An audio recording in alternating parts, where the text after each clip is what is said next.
You are listening to the Red Leaf Retrocast, gaming, anime, and wrestling. Your best location to learn, remember, and relive the past to the present. We watch old and seasonal anime, play old and new video games, and watch all the wrestling we can. You are listening to the Wrestling Cast episode, and I hope you enjoy. We're back at ringside. I'm with Abdullah the Butcher, his manager, number one, Paul Jones. You know something, I've been getting a lot of cards and letters of people saying, aren't you satisfied? Valiant can't talk. He can barely walk.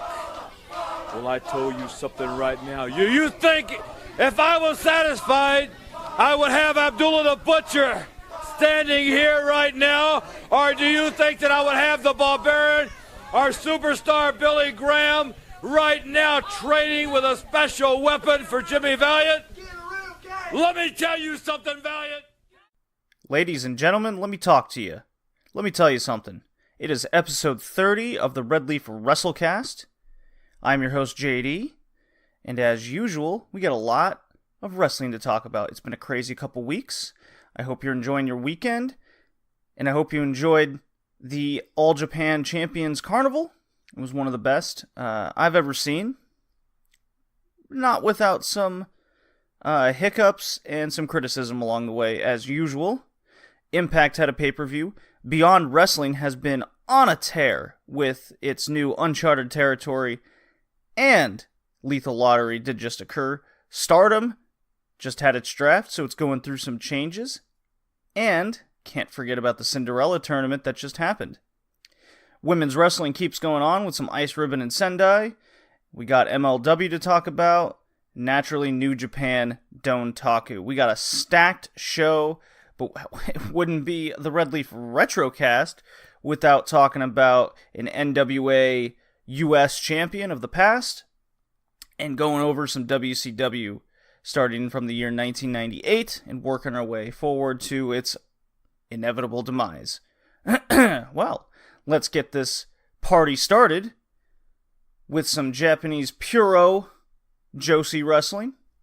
And again, if you're joining us for the first time, thank you. I appreciate your ears listening to my voice. Now, we got Ice Ribbon number 954 from Skip City. And there's 3 matches in particular I want to talk about first. If you don't know what Ice Ribbon is, it is a small Joshi promotion in Japan. Not one of the more popular ones.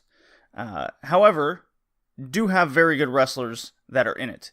The undercard is mostly filled with young up-and-comers of learning how to wrestle. Then you might get some hardcore matches, some comedy matches, and then at the upper card you always get real good matchups. Ice Ribbon in 2019 has been interesting compared to when I started watching in 2018. 2019 we saw the crowning of Maya Yuki, new champion, and now we've seen the rise of her becoming tag team champions with Risa Sera, forming the team known as Azure Revolution. Azure being blue, right? So now they match the blue colors. But we're also seeing kind of a passing of the guard of these older wrestlers giving way to more time for the younger ones. So who are these younger ones? Well, there was a match between Satsuki Totoro versus Takiya Saya. Now, Takiya Saya, a few shows ago, really jumped out to me. It was in her match against Yoshiko, where it was kind of a battle of respect. And Takiya gained that respect. They had a tag team, or they formed a tag team to be in this, to try and get the number 1 contenderships for the tag titles. Didn't get it, unfortunately, which I thought was a very questionable booking decision based on what I had seen story-wise be told. But nonetheless, we're here now where it's Takiya Saya going up against Satsuki Totoro. And Takiya Saya has simple and yet effective maneuvers that I think is what stands out to me the most. When I look at her and her performing drop kicks and flying crossbodies from the top rope, and their turnaround, which means she jumps facing the turnbuckle and then does a crossbody leaping behind her. So that also requires her opponent to be in the right place all the time. Now let's give some perspective here, where in the West, or even in WWE, which a lot of people watch, I can't think of a single non-Joshi wrestler that does a standing dropkick or a top rope crossbody. Now, there are some middle rope rebounds, there are some front drop kicks where the person's on their knees. These aren't the same. I'm talking just classic drop kick, classic top rope crossbody. You know, the things we would see Ricky Steamboat do and other legends of the past. Takeya Saya definitely puts a spin on this, and there's something special about doing just the most simple maneuvers and doing them right, and it makes her pop off the screen. That being said, she did lose this match. Satsuki Totoro has a little bit more experience than her, and it looks like Totoro is going to be primed for a couple more wins and then possibly get some sort of title shot in the future, whether that's the mid-card title there or the main title that Maya Yuki has. So, there was another singles match I want to mention, which is Julia versus Rina Yamashita. Rina is not a newcomer, unlike Julia, and I spoke about her on, I believe, the last cast, Julia, of an Ice Ribbon show, where she looks to be, with more honing of craft and learning, to be a star, or at least potentially, right? And she showed that same potential here in this match, more so than what I could say for a lot of people, even in another Joshi promotion like Stardom. Julia, for only, I think, a year in the business, maybe 2 at best, she's really got the look, the build, the strength, and an evolving moveset to put her in a good position for the future. So there's always some charm to watching young wrestlers develop over time, and not just being pushed up to the top immediately. You like seeing them grow, right? And that's what I see in this girl, Julia here.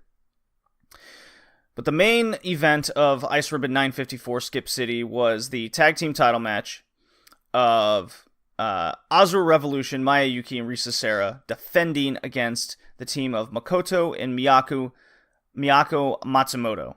Because as we know last time, surprisingly, Azure Revolution wins the tag titles, giving Maya Yuki now 2 belts in the promotion. So she's a simultaneous holder, and this is a very, I want to say, NWA, WCW type move, where you put the tag title on an upper card star, and you build her with another budding star, and in this case is Risa Sera, who's also a big deal. So them forming this tag team makes it a big deal, and I think it brings more legitimacy to the tag team division, because then when you get other tag teams to challenge for it, they have to step up their game. You know, prove that they're more of a cohesive unit than 2 single stars.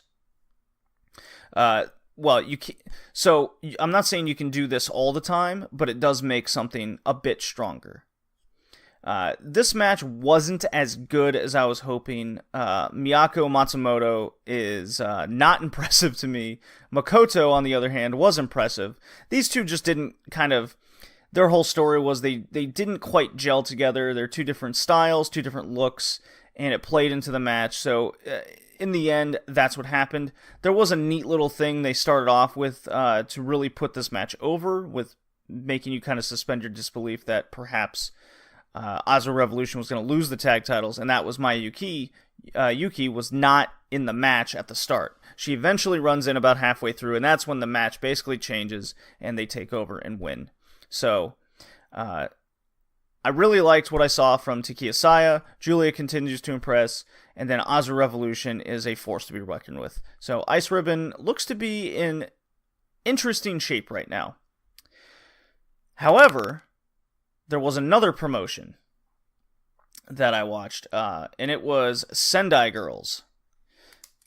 So, Sendai Girls, had an event in April 16th. Yeah, it's a while, but they usually go like chunks of 2 or 3, and then they go up way later.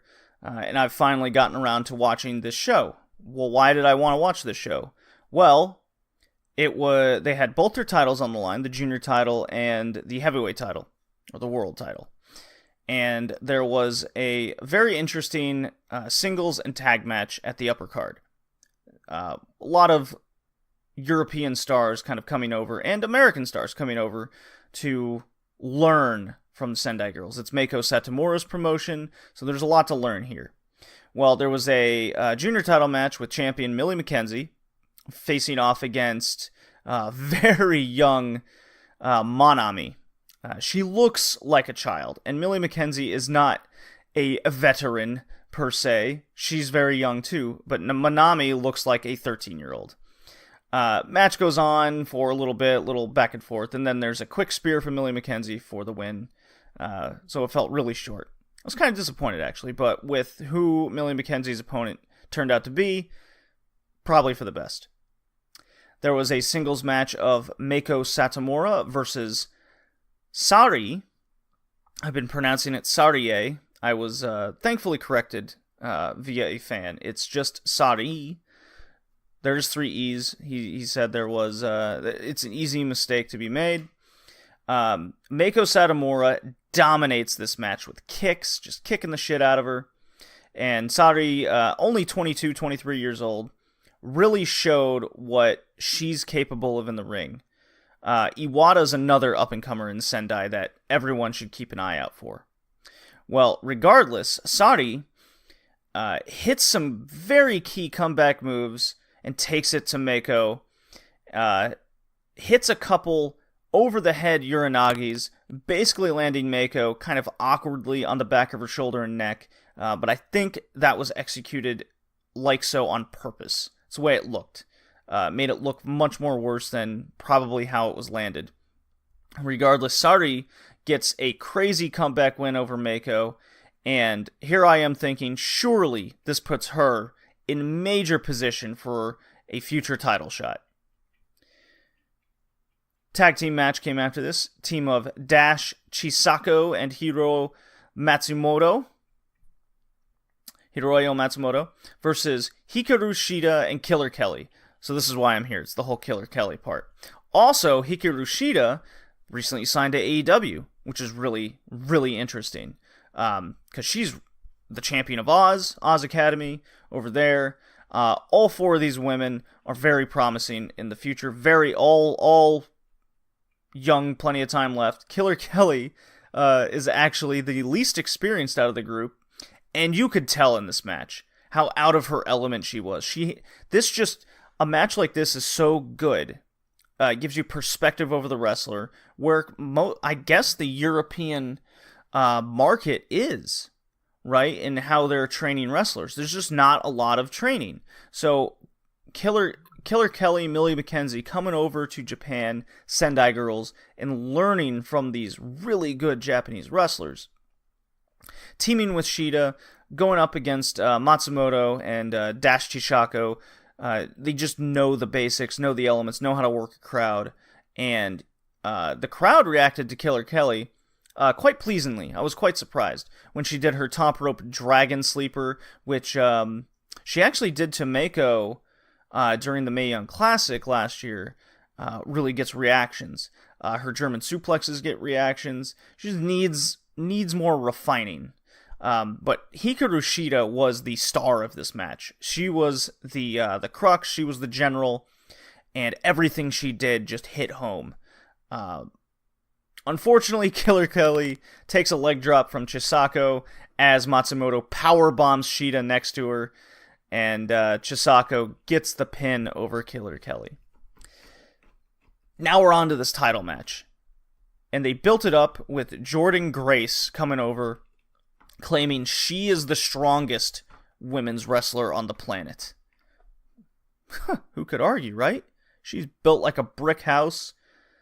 No question, right? But Chihiro Hashimoto is the weightlifter. She's the power hitter in Japan. That's what her gimmick is. That's her thing. And she's the champion of Sendai. So, previous show, which I had not seen, was Grace first getting there, and she pins Hashimoto, hence the title match now that we're at. Really good story being told before the match, just power versus power. Who's going to be the best at their craft, right? And there was a couple moments on this that scared the shit out of me and the audience, but man, did it make for a good match. One was Hashimoto on the apron.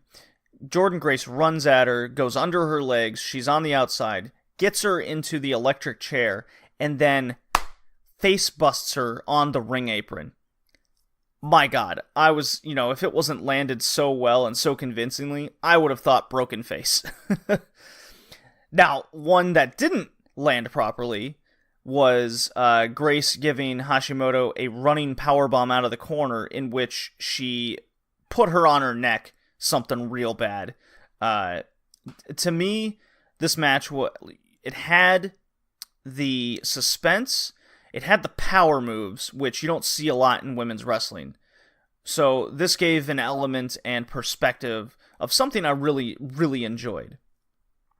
However, a little criticism here. Jordynne Grace is still very young, has a lot to learn, and there was a critical botch at the end where she was supposed to go for her Grace driver, and instead it led to simply dropping Hashimoto via power slam. And you could tell Grace was... I don't know if she got hit in the stomach real bad and she fought it off, or she just ran out of gas. Either way, I think Grace... No matter how much she's learning in the ring, there's still some room to grow, and maybe she's being pushed a little too fast everywhere she is. But matches like this really gives me also confidence of her ability in the ring. So Hashimoto does win after basically being dominated the whole match. So I wasn't really feeling what Hashimoto was bringing, but Grace really showed me a lot of improvement she's done over the past year. And who comes out to be Hashimoto's challenger after she congratulates Jordynne Grace, saying, "You are very strong"? But it's Saudi. So hell yeah, this makes sense. Saudi gets the big victory over Mako earlier on the night, and she comes out to be the next challenger. At least, from my understanding of context clues and how she was talking to her. So So that's it. Sendai and Ice Ribbon had a couple good shows. I look forward to the next one. Now, if you're wondering, where is Dragon Gate? Because a few episodes ago, I was all about it. I went on this big binge, watched a bunch of Dragon Gate shows, talked so highly of it, and then seemingly silence in the last couple episodes. Well, Dragon Gate had this weird deal in the month of April where there wasn't big matches. Their titles weren't really on the line for an entire month, which was really strange. And that's what holds Dragon Gate back for me. You look at New Japan, you look at even Noah.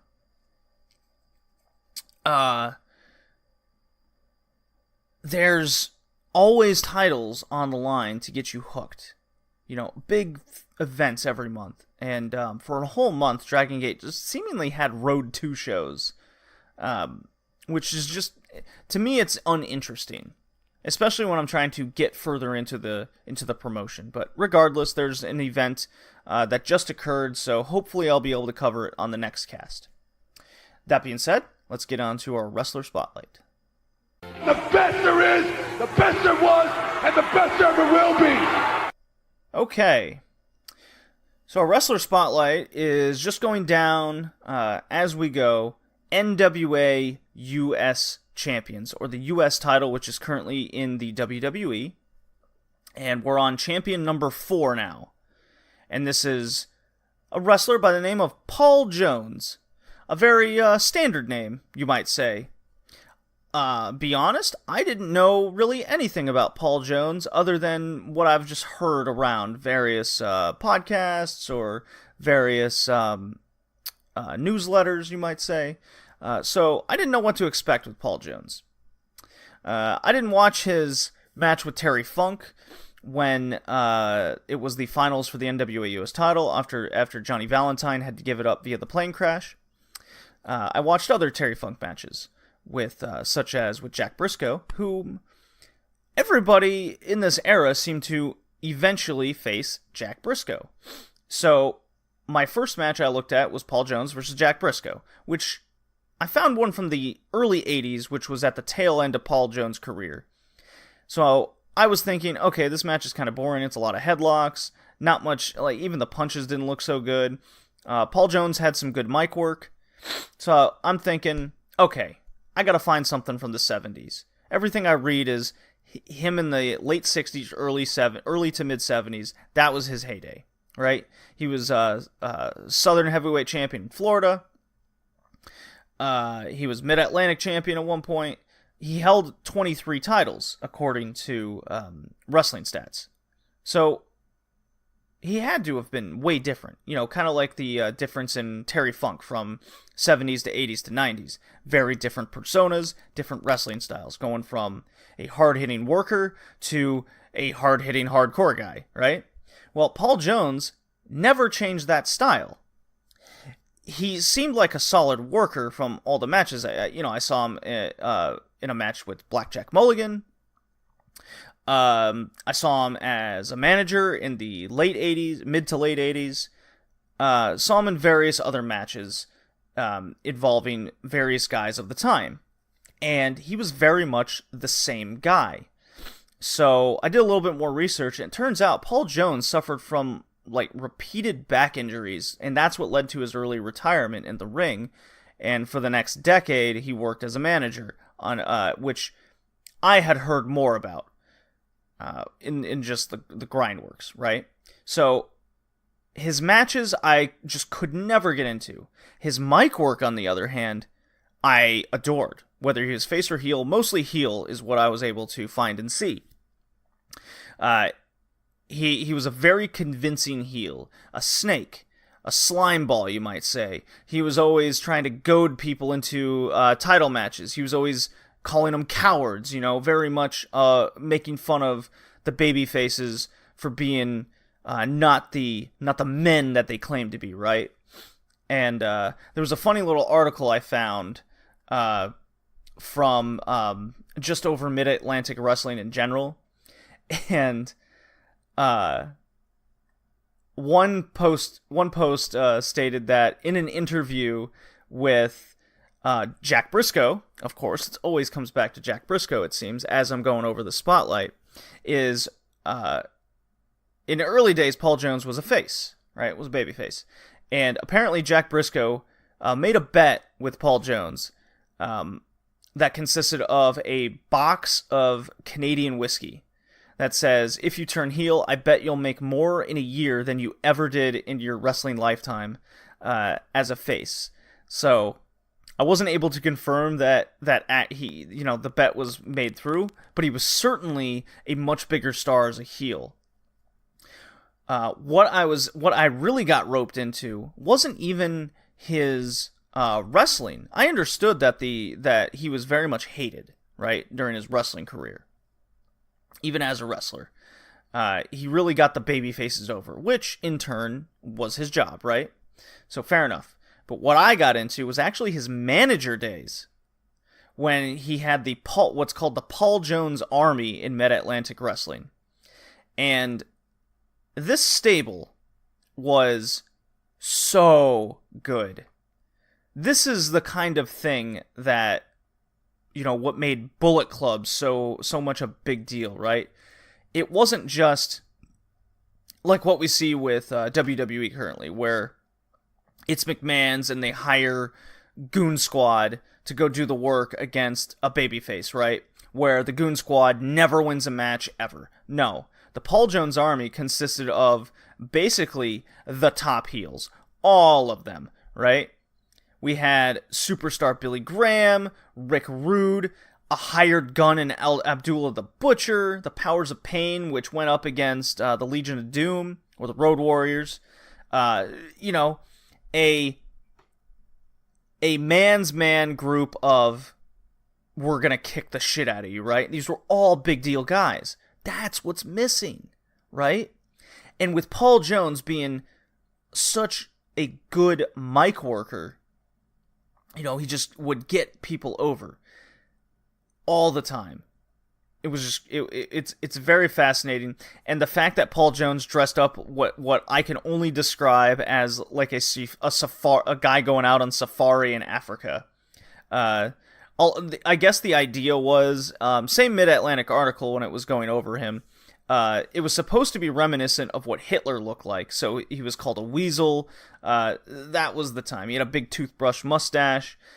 He wore khakis, the safari gear. That's what it looked like to me. Apparently at the time, people thought it was reminiscent of Hitler. So I'm like, whoa, okay, I don't know if something like that would get over, but I'm sure you could get over the safari look and say you killed giraffes in the desert for fun. In the desert, giraffes in Africa for fun. That would definitely be some crazy heel work. Regardless, I think the most fun part of the spotlight was finding the feud against Jimmy Valiant. Now, Jimmy Valiant is this. They called him the Boogie Woogie Man, and he was very psychotic and out there, right? But people loved him. He was over. Well, Paul Jones and the Assassins had a crazy long feud. It was like years to my knowledge. I hope I get that right. But it begins with Jones cutting him and his assassins, jumping Valiant, and they cut off his beard. They call him a coward, less than a man kind of deal. Jimmy Valiant goes crazy. As the feud continues, it culminates in a hair versus hair match, which is stunningly awesome. Crowds going nuts. Valiant is crazy, and Jones sells like a friggin' star. Paul Jones, as a manager, I liked so much more than anything I saw of him as a wrestler. And that was Paul Jones, our 4th NWA US champion. Just never could get into his wrestling matches, but damn, I got into his mic work and managerial work. It was so good. He's definitely going to go down as one of my favorite managers of all time now. So, that was Paul Jones, and now on to our weekly wrestling recap.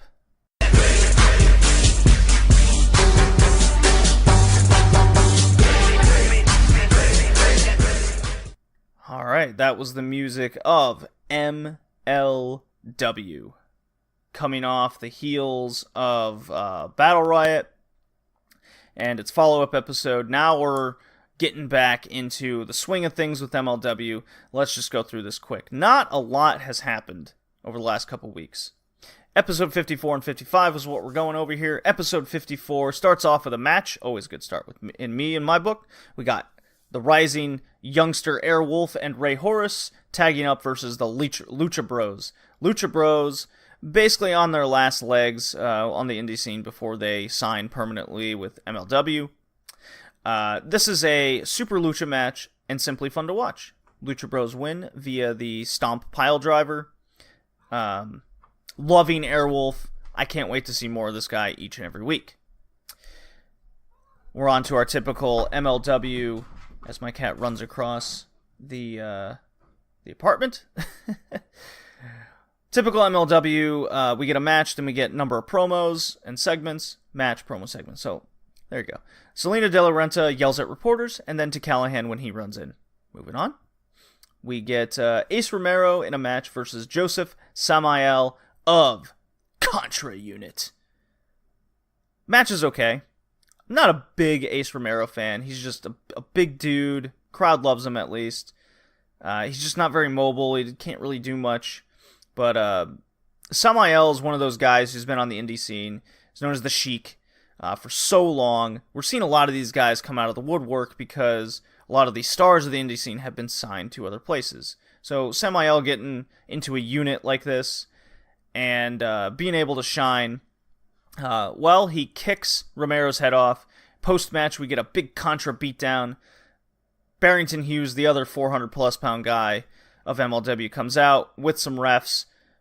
Nonetheless, they try to save Romero, but they fail. and Contra cannot be stopped. The body count continues kind of deal. Then we get some very, very bizarre and yet funny segments. We get Tom Lawler cutting a promo on Contra Unit.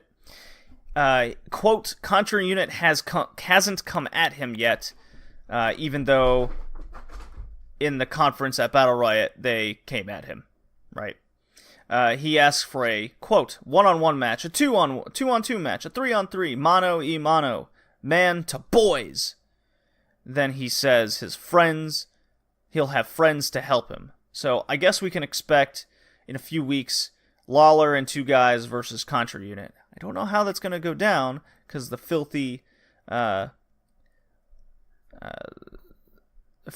Lawler's group is running thin right now. Ricky Martinez is on the phone walking in a stairwell. Sami Callihan is also in the stairwell. They see each other. They start fighting. Okay, Sami Callihan hates Promociones Dorado. I like it. Recap of Hart Foundation stealing the Dynasty's car and mooning the Dynasty. Funny.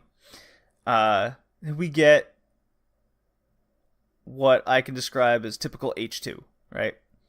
Hart Foundation smokes a blunt in the car, even though Teddy is supposed to be sober.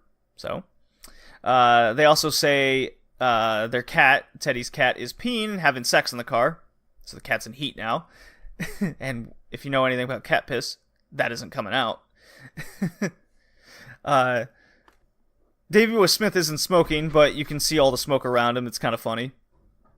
Then they said they planted something in MJF's car, and then hint that MJF has sex with Hammerstone because MJF's panties are tight. I don't know.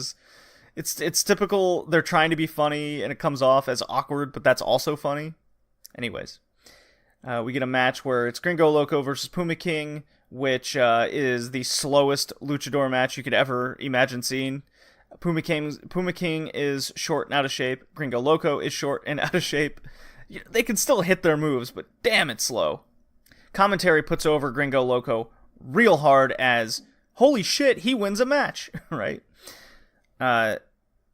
Segment. Mance Warner coming down the stairs. He's drinking light beer because he's Manser. Selena confronts him, and she tries to bribe Manser into taking care of Sami Callihan tonight. Like, okay. Makes sense. I love Selena's character. It's fantastic. She comes on pretty strong, but hey, Manser ain't having it. Turns her down because he doesn't want fleas. Okay. It's not what I see when I look at Selena De La Renta, but Mance Warner doesn't have to make sense. He's a Southern boy. The Dynasty has a meeting outside, so they're saying things like they don't care their car was stolen, they could buy a better car, but it's so fucking windy, you can't hear them. Hammerstone looks like he's getting really annoyed with MJF and company. So, now on to the main event, Sami Callihan versus Mance Warner. The storyline here is Sami and Mance Warner kind of met each other at Battle Riot, then they fought each other a little bit, and they realized they're a lot alike. Let's have a match. Hardcore match. Why not? It's a good match. It gets their storylines together, but then Promociones Dorado comes out to ruin the party, which leads to MLW going off the air as Mance Warner and Callihan team up to fend them off. And the crowd fucking loves this. They go nuts. I love this. It felt like an old WCW going off the air. It was awesome. I loved it. Really hit home who the hardcore guys are, who the villains are. You don't have to be... I think this is kind of that... There's not that traditional face-heel persona of the past, but it's really, are you face-heel in the moment, and does it fit your character? I think that's what Cody and AEW is getting at, you know? Yeah, you do have to have a persona of a face and heel, but it has to fit your character where you go. So, on to episode 55. We get a cold open of Richard Holiday and Alexander Hammerstone. They're kind of talking and walking backstage. Of course, there's more wind, so you can't really hear them. Then we see that the Hart Foundation returned the Dynasty's stolen car, and it's a pigsty inside. You have, I think, a boat oar with a used condom on top of it, unopened boxes of markers and corn syrup. Just nonsense stuff in the car. It's quite funny. And then MLW announces they're going to have another championship called the National Openweight Championship. So I guess they're trying the Never Openweight title like in New Japan. I just don't know how this is going to work when they can barely get over and have enough time for their middleweight title. So I think that's getting to the point of title dilution. If they have another, they have their heavyweight, they have their tag, and they have their middleweight. I just don't know what the point of having the open weight would be. I guess maybe they want to rebrand the middleweight eventually. You know, I don't know. I'm very confused about it. Jordan Oliver versus Kota Brazil are in our first match. Good showing for both guys as Salina De La Renta interferes to seemingly just simply fuck with Brazil. Oliver wins. Oliver's like 19. He's a very Eminem looking guy. He's very lanky and skinny. I'm not feeling him yet. Might have something in the future, you know. MLW announces that they have signed Avalanche, aka Robert Dreisker, who they're promoting as Germany's #1 wrestler. You know, I get it. It's promotion. Avalanche is a great worker, but he's not even the #1 wrestler in WXW or GWF. So a little over the top with that one. Like he's never held a heavyweight title over there, is what I'm saying. Anyways, Avalanche cuts probably the most generic "I want the title" promo. That he's coming for MLW World Title. You know, okay. He had a very interesting showing in the Battle Riot. MJF paid him money, then he was a hired goon. So I think we kind of know where Avalanche is going to stand. But I'm excited to see the Austrian come over to the States more often. It'd be fun. We see a moments ago, quote unquote, video of Pillman Jr. Getting chair shotted to the arm from the Dynasty, basically telling us he's going to be out of the match, but if we know anything about wrestling, he's going to make a valiant comeback and win the match for his boys. Well, our next match is probably my favorite match over the past couple weeks regarding MLW in general. It's not my favorite weekly match. That goes to Uncharted territory, which we'll talk about in a second. This is Ace Austin, Gambit gimmick himself, against Rey Horus, Dragon Azteca Jr. from Lucha Underground. Really fucking fun. Yeah, the match was kind of nonsense and all over the place, but let me put some perspective on you. Ace Austin is young and has a lot of room to grow, right? And he's really growing on me. Horus was amazing as per usual. He put his work boots on as he does. Austin just needs to continue developing like this and add some repertoire and story to his game. And we are looking at a golden child here. I really like what he brings to the table. Horus wins via the top rope invert Rana, and hope nobody's neck ever breaks on this move. It scares the shit out of me, but fuck, it's an awesome move. But one major gripe of this match, this was what was really holding it back with me, was the constant WCW backstage talk and updates. Just really interrupted the flow of everything. I get why they have to do it, or why they do it in general, but when certain things are going on in the match, it just distracts. So, next segment, we get Zelina De La Renta on the phone, and she just blows off low-key. Low-key just wants to talk about Daga and what's going on, title match, something. Low-key wants the openweight title, perhaps, but Zelina De La Renta just blows him off. Uh-oh. What's going on with Low-key? But we do find out that next week is a show produced by Zelina De La Renta, because it's Cinco de Mayo. Very excited. Tom Lawler cuts a cell phone promo, because that's the big thing these days. God, I do love his promos. I think they give him a real feel. He comes off as real. I've been seeing a lot of online talk that because Tom Lawler's I think it's because Tom Lawler's doing these week after week that now it's starting to come off as kind of scripted and forced. It almost feels too pro wrestling. I think it does make sense if you put it in that perspective, but because Tom Lawler makes everything feel like a fight, I think it still works for his character.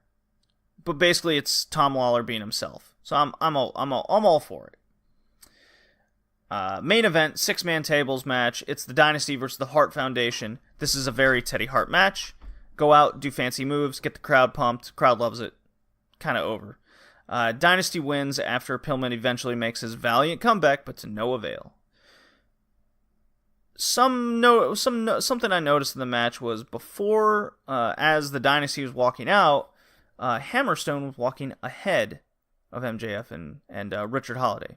Possible dissension, perhaps? Overall, some weird episodes. Much lower bar after the previous couple weeks.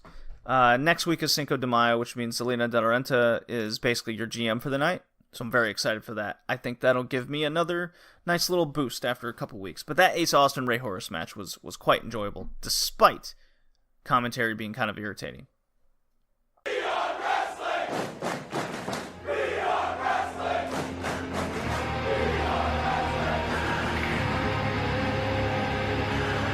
Now we're on to Beyond Wrestling, Uncharted Territory. We got episodes 4 and 5 to discuss, followed by a certain show that they put on the following weekend. Episode 4 starts with MJF introducing the Dynasty and cutting a top-class heel-working promo. People take note. It leads to an announcement that Team Pazuzu, that's Dickinson and LAX, will face off against the Dynasty. He kind of plays it off where it's like, we're going to see this next week. We're going to see this in Boston. We're going to see this at American Raw in July. No, we're going to see it fucking tonight. They swear a lot in Beyond Wrestling. It's quite enjoyable, actually. But we get a singles match to start off the show, and it's 2 indie veterans. Many years on the indie circuit at this point, but with no platform for them to really be on. And it's Jay Freddy versus Brandon Thurston. Now, I was really into Brandon Thurston in this match. The first time I've seen either of these guys. Because I don't go out of my way to watch too much indie wrestling. Quote-unquote indie wrestling. The regional indie wrestling is how I should put it. I like to stick to the regions I'm in because I can actually go to the events, be more invested. Well, both guys go I think it was 15, 20 minutes. Lots of near falls, just going back and forth. No real story being told here, so I can kind of tell why they're perennial regional indie guys. But damn, the crowd got behind them. They put on a great match to watch live.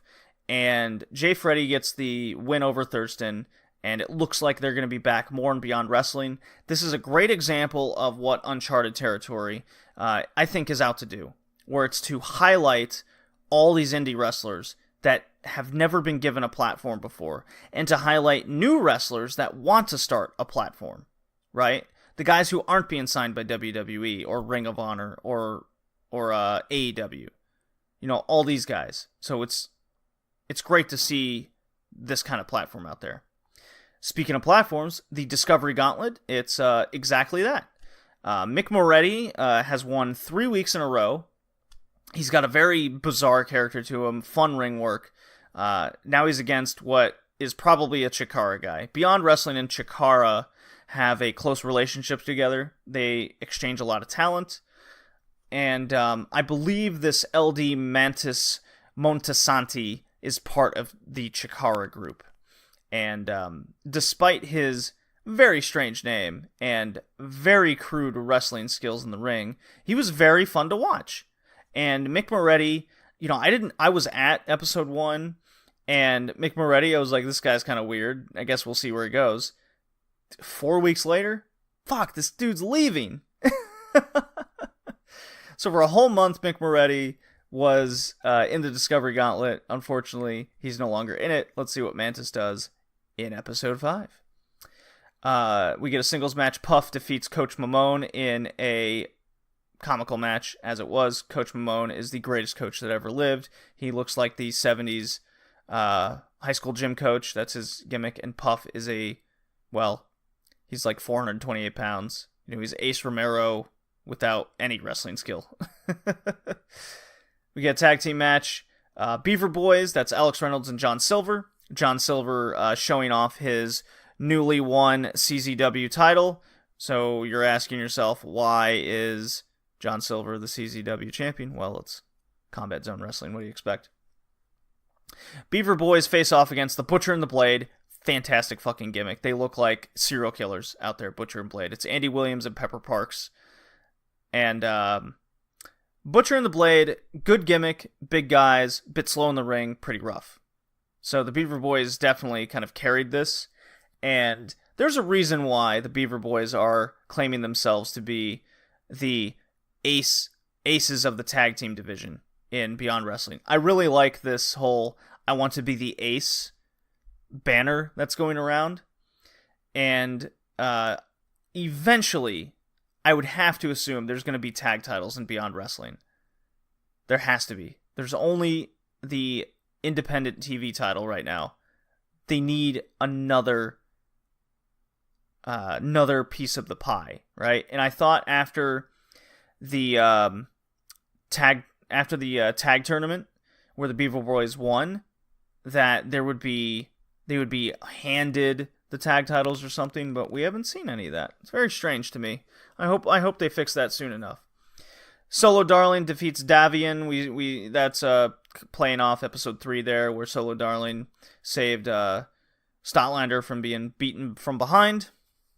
Not much else to say there. Solo Darling is both these girls are working on getting their skills together for longer matches. They get gassed a lot easier.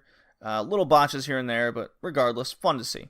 6-man tag match, Team Pazuzu against the Dynasty. Just a fun trios match. Not much else to say there. Dickinson seemingly gets his quote-unquote win back over MJF.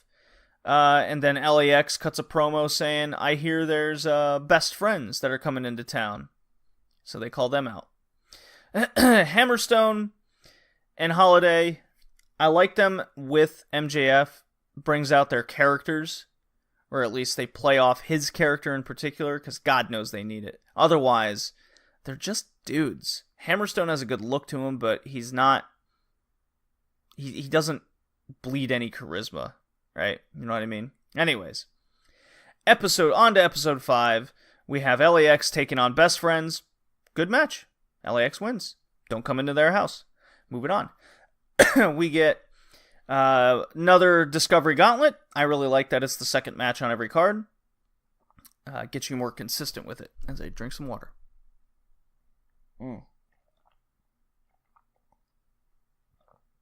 So... Mantis Montesante is back, and he's facing off against a guy named Thomas Santel. They said, I think he was a 17-year indie wrestling veteran, and he's got this 1970s Back to the Future look to him. Marty McFly, as Josh Briggs on commentary called him. And he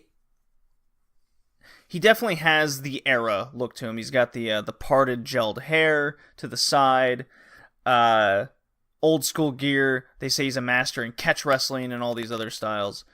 And he cuts extremely awkward jumping over his words promos. He kind of gets a nice little kick out of the crowd where he goes, now that he ends up winning this match, by the way. So everything I said about Mantis earlier, I guess we won't be seeing him anymore. He's got a lot to learn.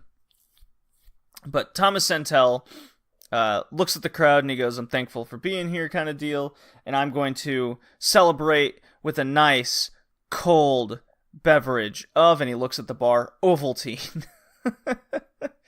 And at first you hear the crowd go, ugh.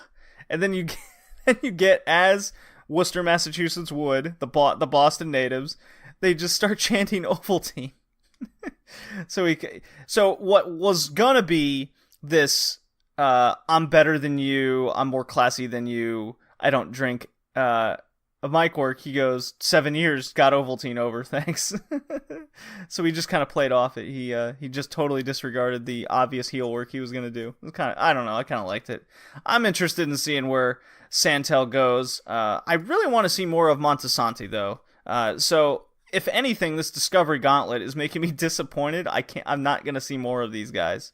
So that's I think a good sign.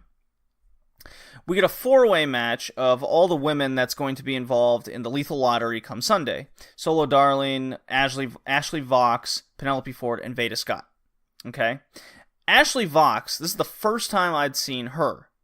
And she has an interesting gimmick to her.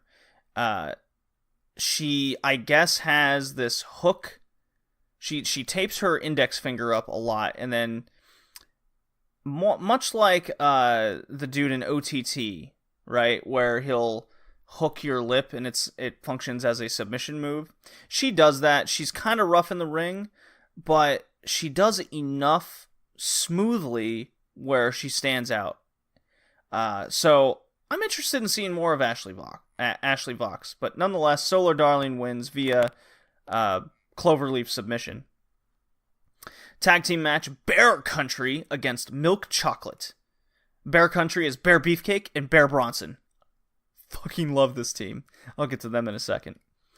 Milk Chocolate is the team of Randy Summers and Brandon Watts. And I think, the last time I saw Brandon Watts was at a Beyond show like 7 months ago up against retrosexual Anthony Green, where this is the guy that faked the neck injury that had the ambulance legit called to the building because he didn't tell anybody in Beyond that he was doing it. So I think he was kind of out from the company for a while for doing that move. That is my own theory behind it.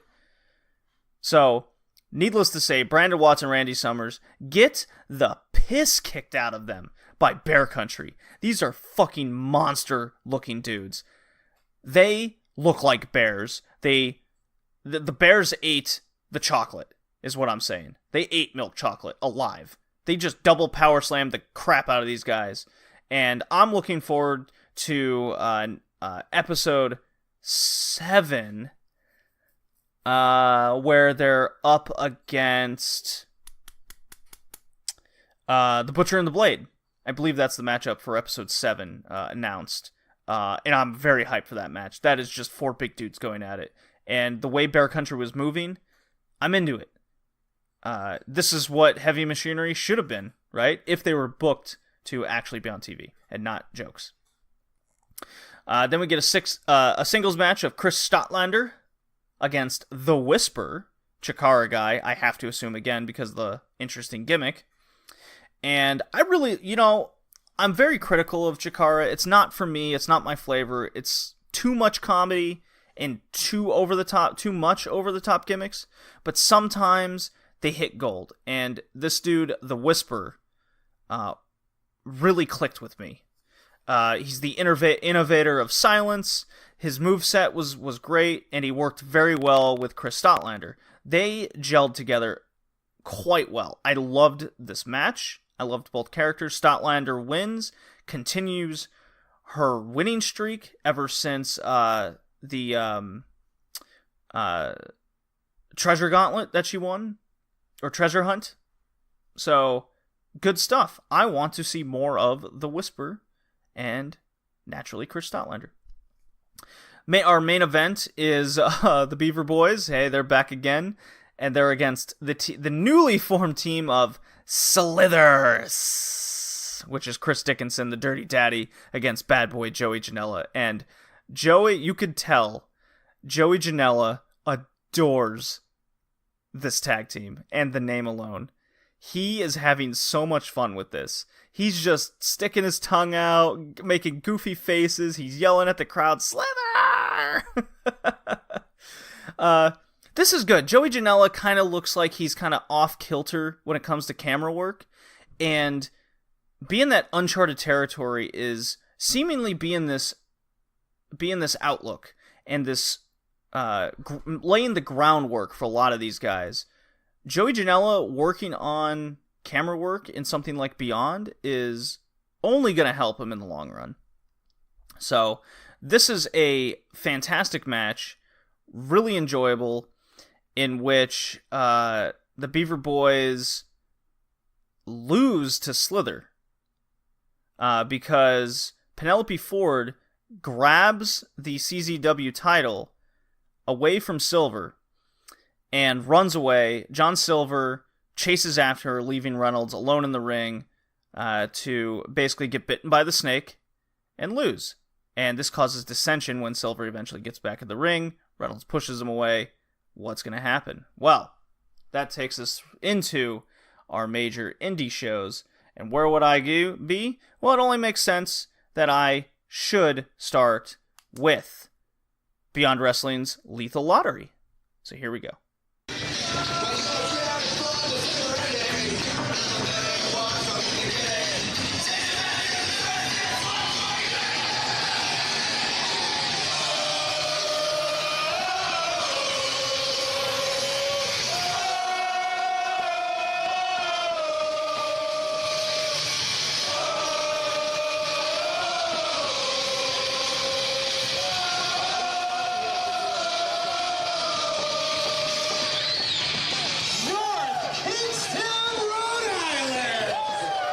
Okay, Beyond Wrestling Lethal Lottery. I got to go to this show live, everybody, and it took place in North Kingston, Rhode Island, at an indoor soccer field. So I got the privilege of standing on fucking turf for almost 5 hours. It really wears on you if you have nothing to lean against. So that's what I got to do, and I'm gonna be brutally honest with this show. I did get to talk to Anthony Green for a little bit. I got to talk to Stevie Richards. He was there. Pretty cool. Very awesome. Anthony Green's very proud that he finally found his niche. I'm a fan of it. I even told him, before you had that niche and I even don't even remember what he was. Like, I wasn't into you at all. But now that you got this retro sexual thing going on, I'm all about it. Like, it is super grown on me. It's really funny. It works. And he's proud of it himself. And he's really embracing it. Even at Uncharted territory, when he cut a promo calling out Stevie Richards, he gives all the fans sign that says AG fucks and Green World Order taking over. He's really embracing the gimmick. So, and by the way, Beyond Wrestling with its chance with if they like you, they'll say your name and say you fuck as a good thing. It's quite awesome. Okay, so on to Lethal Lottery. The idea of this is all the contestants get randomly drawn into a tag team. So you're partnering together. You go in a tag match, and the winning team goes on to a battle royal at the end of the show. They call it Battle Bowl.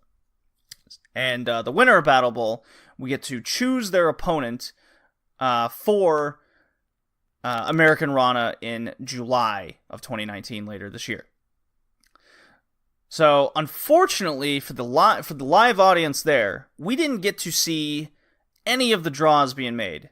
So, Rich Palladino, the announcer, would be in the ring, and he goes, let's see who drew their tag team partners, right? And there'd just be silence for a couple minutes. Just very odd. And they would encourage the crowd to also be silent because they're live.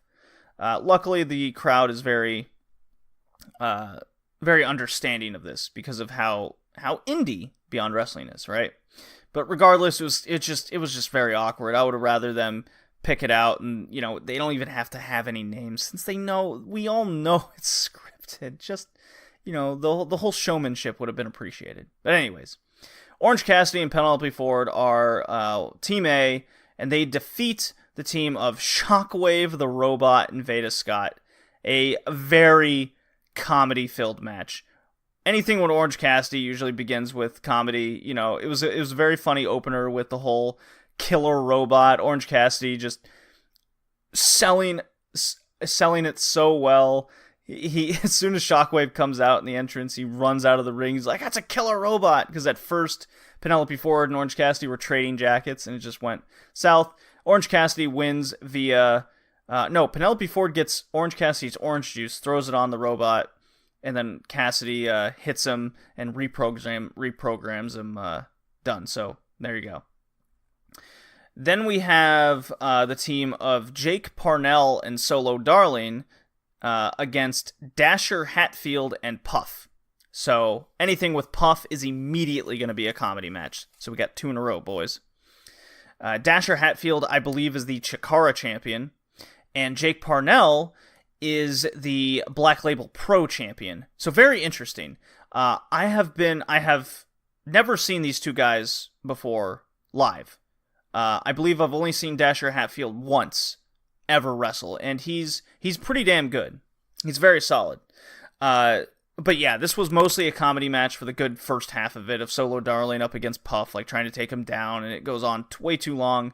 Jake Parnell trying to put it over, and then later we get Jake Parnell versus Dasher Hatfield in a lot of one-on-one, and that was really good. The match should have been more of that, but it was just too little of that. So Jake Parnell, the Warhorse, and Solo Darling win. Moving on. Chris Dickinson and Joey Ryan are our tag team partners, and they're against Ashley Vox and Dick Justice. Yes. If you're keeping track, we're going 3 for 3 here.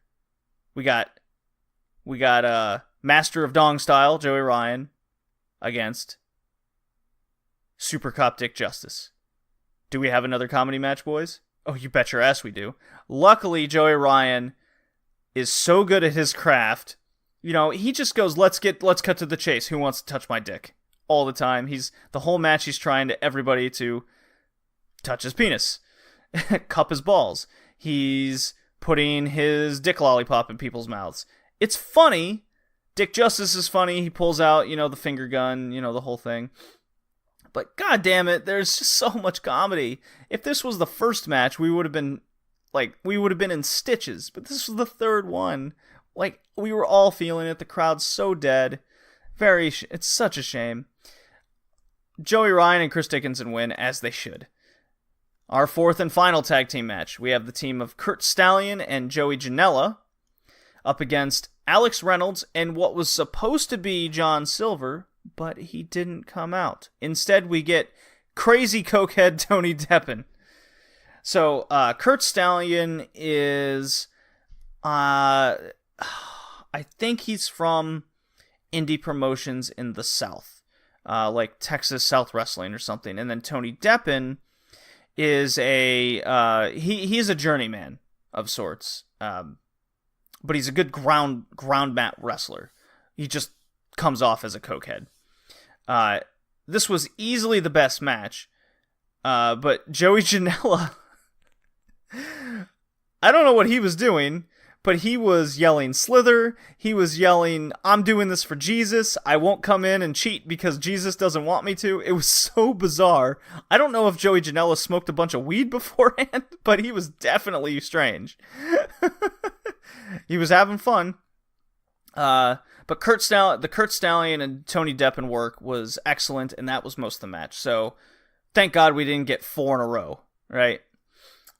Fifth match was the grudge match that we've been building up. Chris Statlander against Kimberly. And that's been built up the past month? Yes, month. Because in episode 1 of Uncharted Territory, Kimberly turned heel and attacked Statlander for basically taking her woman spotlight in Beyond Wrestling. Makes sense to me. And then Chris Statlander cuts promos and she wants her. So here's the match, and it starts off hard hitting. Pretty disappointed this was in the mid card, to be honest. I think it should have been a little later. Regardless, the match was hard hitting.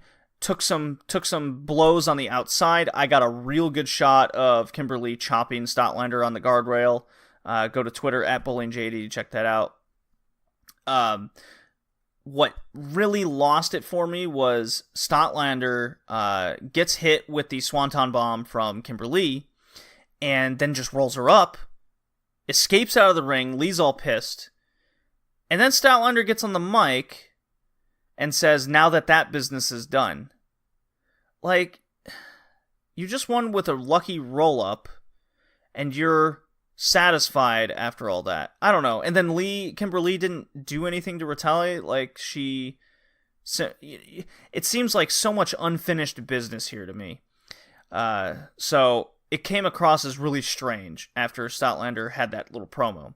She does stumble over her words as she continues the promo.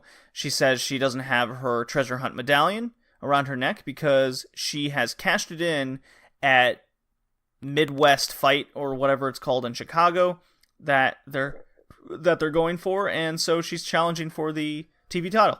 So there you go.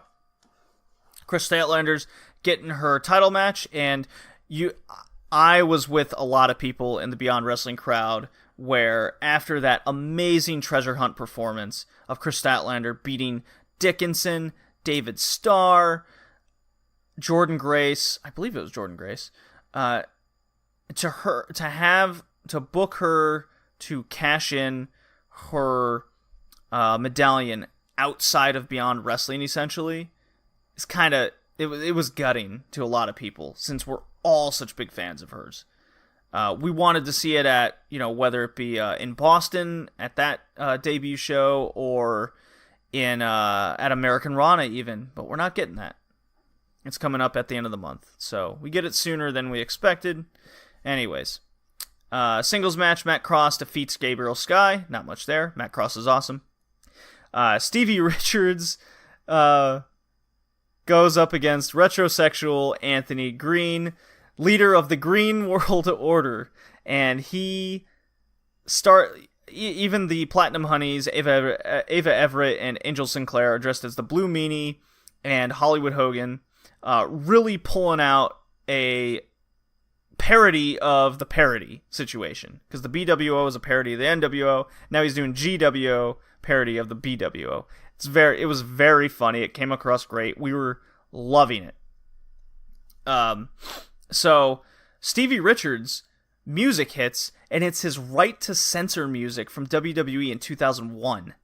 And apparently this was the first time that he's ever done that music and donned the Right to Censor gimmick since he left WWE in 2001. So, very lucky. He cuts a promo taking credit for the PG era, for the terrible ratings in WWE. Like, this is what he envisioned. And then Anthony Green gives him a Snickers, and Stevie Richards goes, "Oh my God, what am I doing? I'll be right back." And he changes into his BWO gear from ECW, the hot pants. Fantastic. They have a match, and Stevie Richards is still in fantastic shape, can still go much better than what we saw of the Gangrel versus Anthony Green match.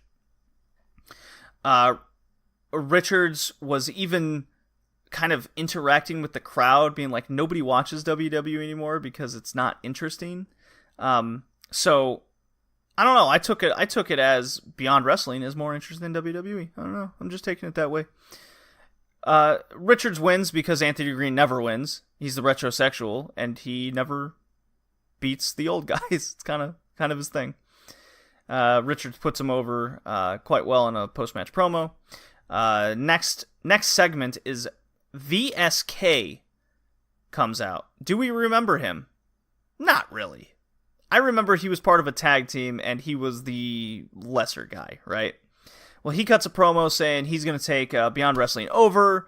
You're not going to forget the name VSK, and that he's open challenge, right? He wants to prove himself. And who but Josh Briggs from commentary hits the ring? Bear in mind, Josh Briggs dislocated his hip 2 months ago. That's a 4 to 6 month shelf life right there. Especially because Josh Briggs is 6'7" or something nonsense, right? He's huge.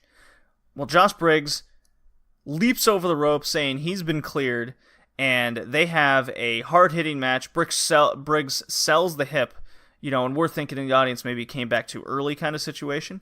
Good stuff. Suspended disbelief.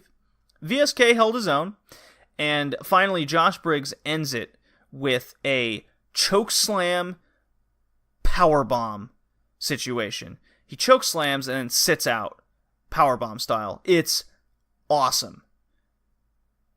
Go out of your way to watch this move. It is friggin' sweet. You could probably hear me in the crowd going, I fucking love that move, Briggs. On to the Battle Bowl, the Battle Royale. Whom are our contestants? We have Dickinson, Stallion, Jake Parnell, Joey Janela, Joey Ryan, Orange Cassidy, Penelope Ford, and Solo Darling. This was a really funny match of lots of Joey Janela, Chris Dickinson, and Penelope Ford kind of trio thing going on. Orange Cassidy was being Orange Cassidy. Joey Ryan immediately starts off, all right, who wants to touch my dick kind of situation. And it comes... Jake Parnell went out so early, I was so disappointed. I'm like, and I even looked at the guy and I go, so much for the Black Label Pro Champion. I really wanted to see more of him. He stands out and his ring work was good. I just couldn't figure out why he wasn't the last guy, say over, Kurt Stallion. Kurt Stallion was in the final two. Betrayals between Joey Janela and Penelope Ford. Slither, no! Situation came off as great. Dickinson ends up winning, cuts a fantastic post-match promo, saying he's on the best run of his career. He cuts a promo calling out Daisuke Sakamoto as his opponent for American Rana, calling out his mentor that he's going to kick the shit out of him and beat his ass. So I'm going to American Rana. I'm going to the Boston show. I'm looking forward to these two things. And I hope to catch a couple Uncharted territories before then. Well, on to Impact Wrestling Rebellion, shall we?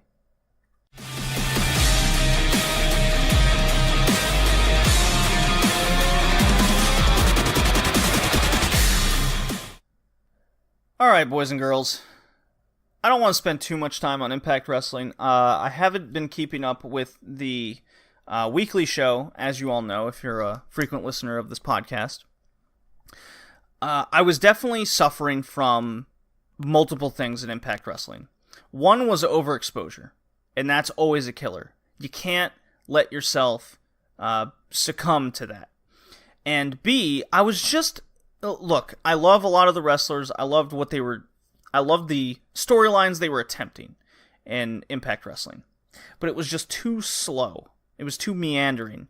Now, I have been paying attention very closely to the Tessa Blanchard-Gail Kim feud. I've been wanting and salivating at that since January. So there was no way I wasn't not keeping up with that. Everything else, I thought I could just, watch Impact Wrestling's YouTube Top 5 Moment thing, and just read about it. And, in the end, everything I thought was going to happen, happened in terms of storytelling. So, and that was one of my other criticisms. So 3, that Impact Wrestling was too predictable. So, what over Rebellion caught my eye? Well, there was the Impact X Division title match with OVE rules. It was Rich Swann defeating Sami Callihan in about a 16-minute match. Fun stuff. I'd like to see more of that kind of side from Rich Swann. Where does this lead? What does this do for Sami Callihan? This is where that whole Sawyer Fulton joining OVE, nothing changes situation. You got to make the faction strong. And having Sami lose another title match, I'm not about it. But the match was good regardless.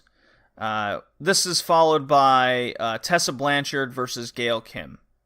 Gail Kim coming out of retirement and to face off against Tessa Blanchard. And this match was straight fire. I would put this as a 4-star match, personally. It was 13 minutes, and there's Gail Kim, I regard as one of the greatest women's wrestlers of all time, especially from a Western wrestler perspective, right? She's in that conversation. She was one of our first wrestler spotlights on this podcast. Tessa Blanchard has that fire, has that persona, that it's a big deal. The intensity, it matters.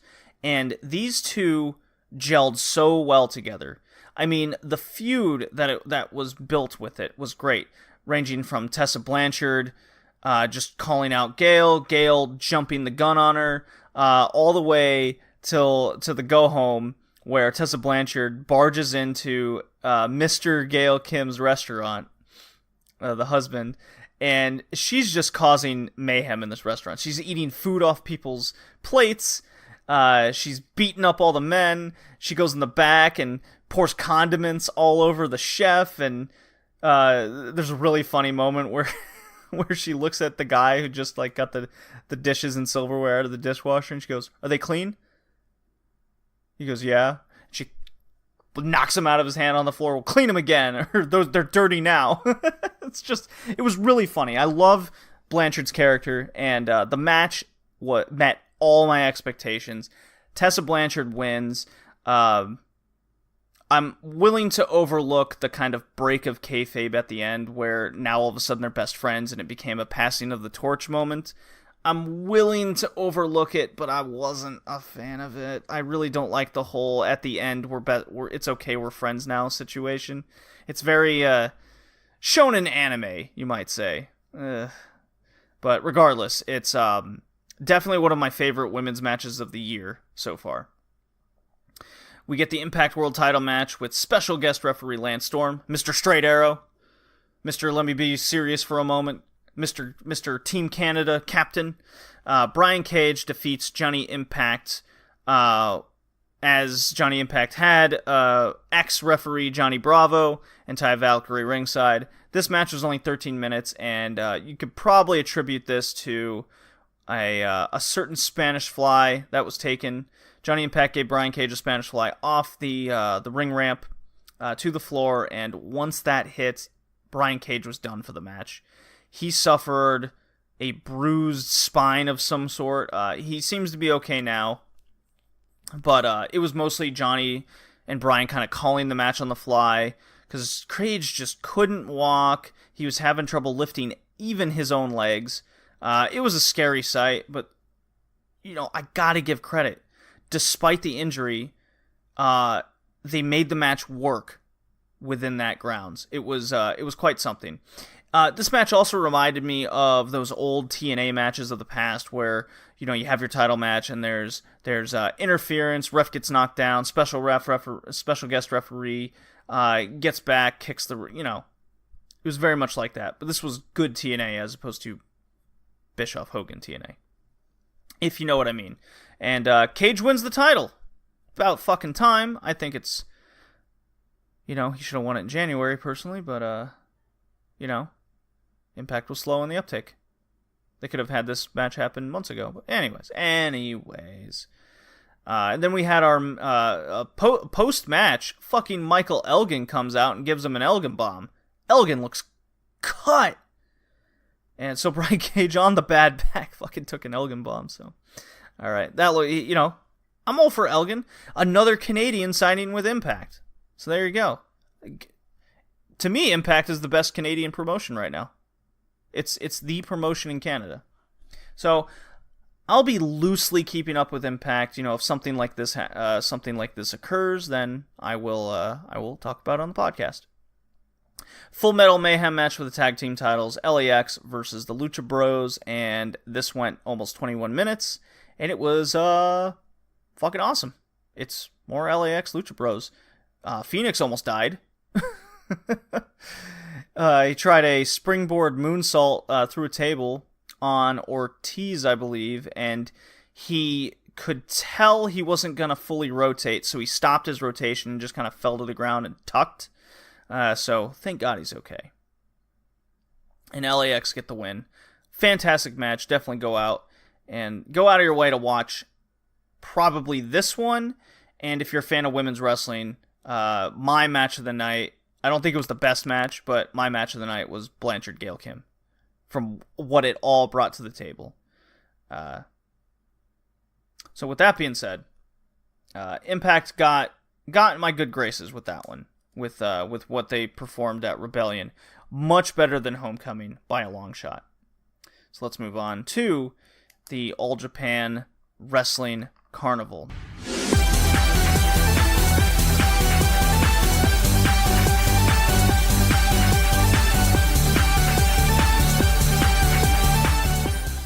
I don't have a lot to say over the Champion Carnival. For those not familiar with All Japan Champion Carnival, it is their version of the G1. 2 blocks. Winner of the blocks face each other in the finals.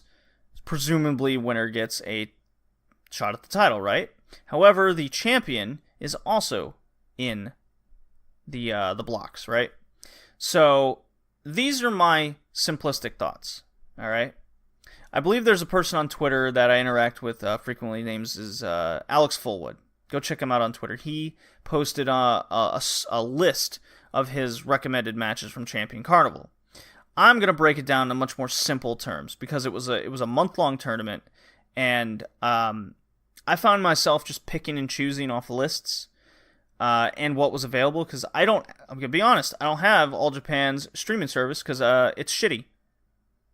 It's never worked for me since I've tried multiple times. It's just never worked for me, so I have to find alternative means. Regardless, I was able to pick and choose a bunch of matches. So here are my thoughts. Kento Miyahara wins the Champion Carnival as champion, the first one in like 20 years to do it, since Misawa, I believe, or something crazy. So that really gives a perspective on how high in regard All Japan sees Kento Miyahara. If you're not familiar with Kento Miyahara, he is one of the best wrestlers on the planet. It is incredible what this guy is able to do without the showmanship or flashy moves that a lot of wrestlers are doing today. His finisher is a a catch German, arms down to the side German, and a bunch of running knee strikes that he calls the blackout knees. Just like Kenny's V triggers. He just placement, timing, and charisma are all top class, right? Rivals Okada kind of deal. Maybe even better. It just really puts a perspective on what is a good wrestler in today's world. And Kento Miyahara embodies that, right? So he wins in every match. You can go watch any Miyahara match, and they're all amazing. Nomura and Okibayashi put in top-class performances in Champion Carnival. Okibayashi Miyahara was probably my favorite match of the tournament. And then Nomura against... I forget who he faced. That was really good. But anyways, top class from them. Guys like Zeus and Ishikawa put their work boots on. They put on some good stuff, no doubt. And I still don't give a shit about Vanilla Extract Jake Lee. Jake Lee ended up getting to the finals against Miyahara. Jake Lee and Nomura tied the block, and they had a one-off match to decide who was going to be in the finals, and Jake Lee wins. Nomura was gassed. That match was awful, by the way. Nomura, Jake Lee. They were both just, the way it was worked and how tired the guys were, it was... a lot of the stories also with the All Japan Champion Carnival. All Japan is missing the character work. It's supposed to be this pure style where it's just, I'm a hard-hitting guy. Are you going to come into my house? Are you going to be a ring general against me, the ring general kind of situation? It's stories like that. Like, I get it. Is it for everybody? I don't think in today's world it's enough. I think you need to evolve, and All Japan's not evolving. Guys like Kento Miyahara, who ooze charisma and are so damn good, get over on their own, right? He's the one that people care about. Why? Because he's the character, right? He's not just this, I'm a big bald guy like Okabayashi. Yeah, he's a good wrestler, but he doesn't have anything other than that, right? So that's my take. So Miyahara, masterclass right there. So that was nice and quick. I know if a lot of you wanted to hear more over what I thought of the Champions Carnival, I'm sorry. I mean, it's All Japan. It's very just, here's a good match, here's a good match kind of situation. But go out of your way to watch Kento Miyahara. You won't be disappointed. On to Stardom. You blocked me on Facebook, and now you're going to die.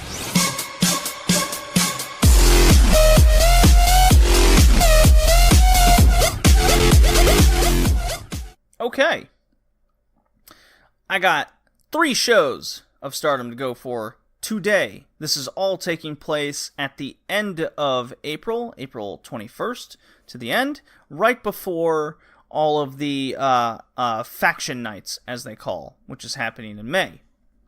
So that'll be something to look forward to in the next episode. A certain title match happens in May. Have to hear my thoughts in a couple weeks. So, Stardom. April 21st had the Osaka shows, a day and night show. The day show was highlighted. This is all post-draft, so we got our new teams, our new factions kind of shuffled up. We have the new Hana Kimura faction.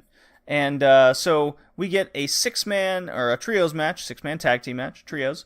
Hana Kimura, Jungle Kyona, and Konami facing off against Oedo Tai, which is Kagetsu, Natsuko Tora, and Natsu Sumire. This match goes almost 15 minutes, and I love the pre-match promos. Hana Kimura says a couple random things, then she walks off, and Jungle Kyona and Konami are like, okay, I guess she just left. And Jungle Kyona has something that she has to check out for herself. And that obviously involves Natsuko Tora being on another faction now. And Oedo Tai, no doubt, because she said she was glad to be there. She's glad she was in that one. So Jungle Kyona has some things to work out, and she does not want to lose. Then we get Konami, and she's kind of bitter about it all, right? She's out to prove herself. Well, this leads to the new trio defeating Oedo Tai. Jungle Kyona and Natsuko Tora go at each other's throats. Jungle Kyona very hesitant about it all. Natsuko Tora, not so much. There's even a moment where Natsuko pours water over Kyona's head and then hits her in the face with the water bottle she throws at her. I'm like, good God, this new Tora I can get behind. Poor Kyona, though. My God. And so post-match, we get to know the new name of Hana Kimura's faction. And it's called the Tokyo Cyber Squaddo. And you can see the faces, the confused faces of Konami and Jungle Kyona just going, really? And here's Hana Kimura with Rebel Kel, her sign girl, her Lodi, if you will, really trying to put it over with just her being tall and a showgirl, right? And Hana Kimura's looking at her going, cool name, right? Right, guys? It's cool. I know, right? You agree. Okay, everyone go together. Tokyo Cyber Squaddo. Konami and Jungle Kyona are not having it. But they know they're a part of this faction now, and they gotta kind of get used to it. And Hana Kimura then wants them to do this wild hip out salute. And they do it. Onto the night show. My God. Tokyo Cyber Squad. Let the revolution... La revolution! Okay. The night show, there were 4 matches I want to talk about here. One is the glorious match. Only 6.5 minutes, but fuck, it's glorious. It is Saki Kashima against Natsu Sumire.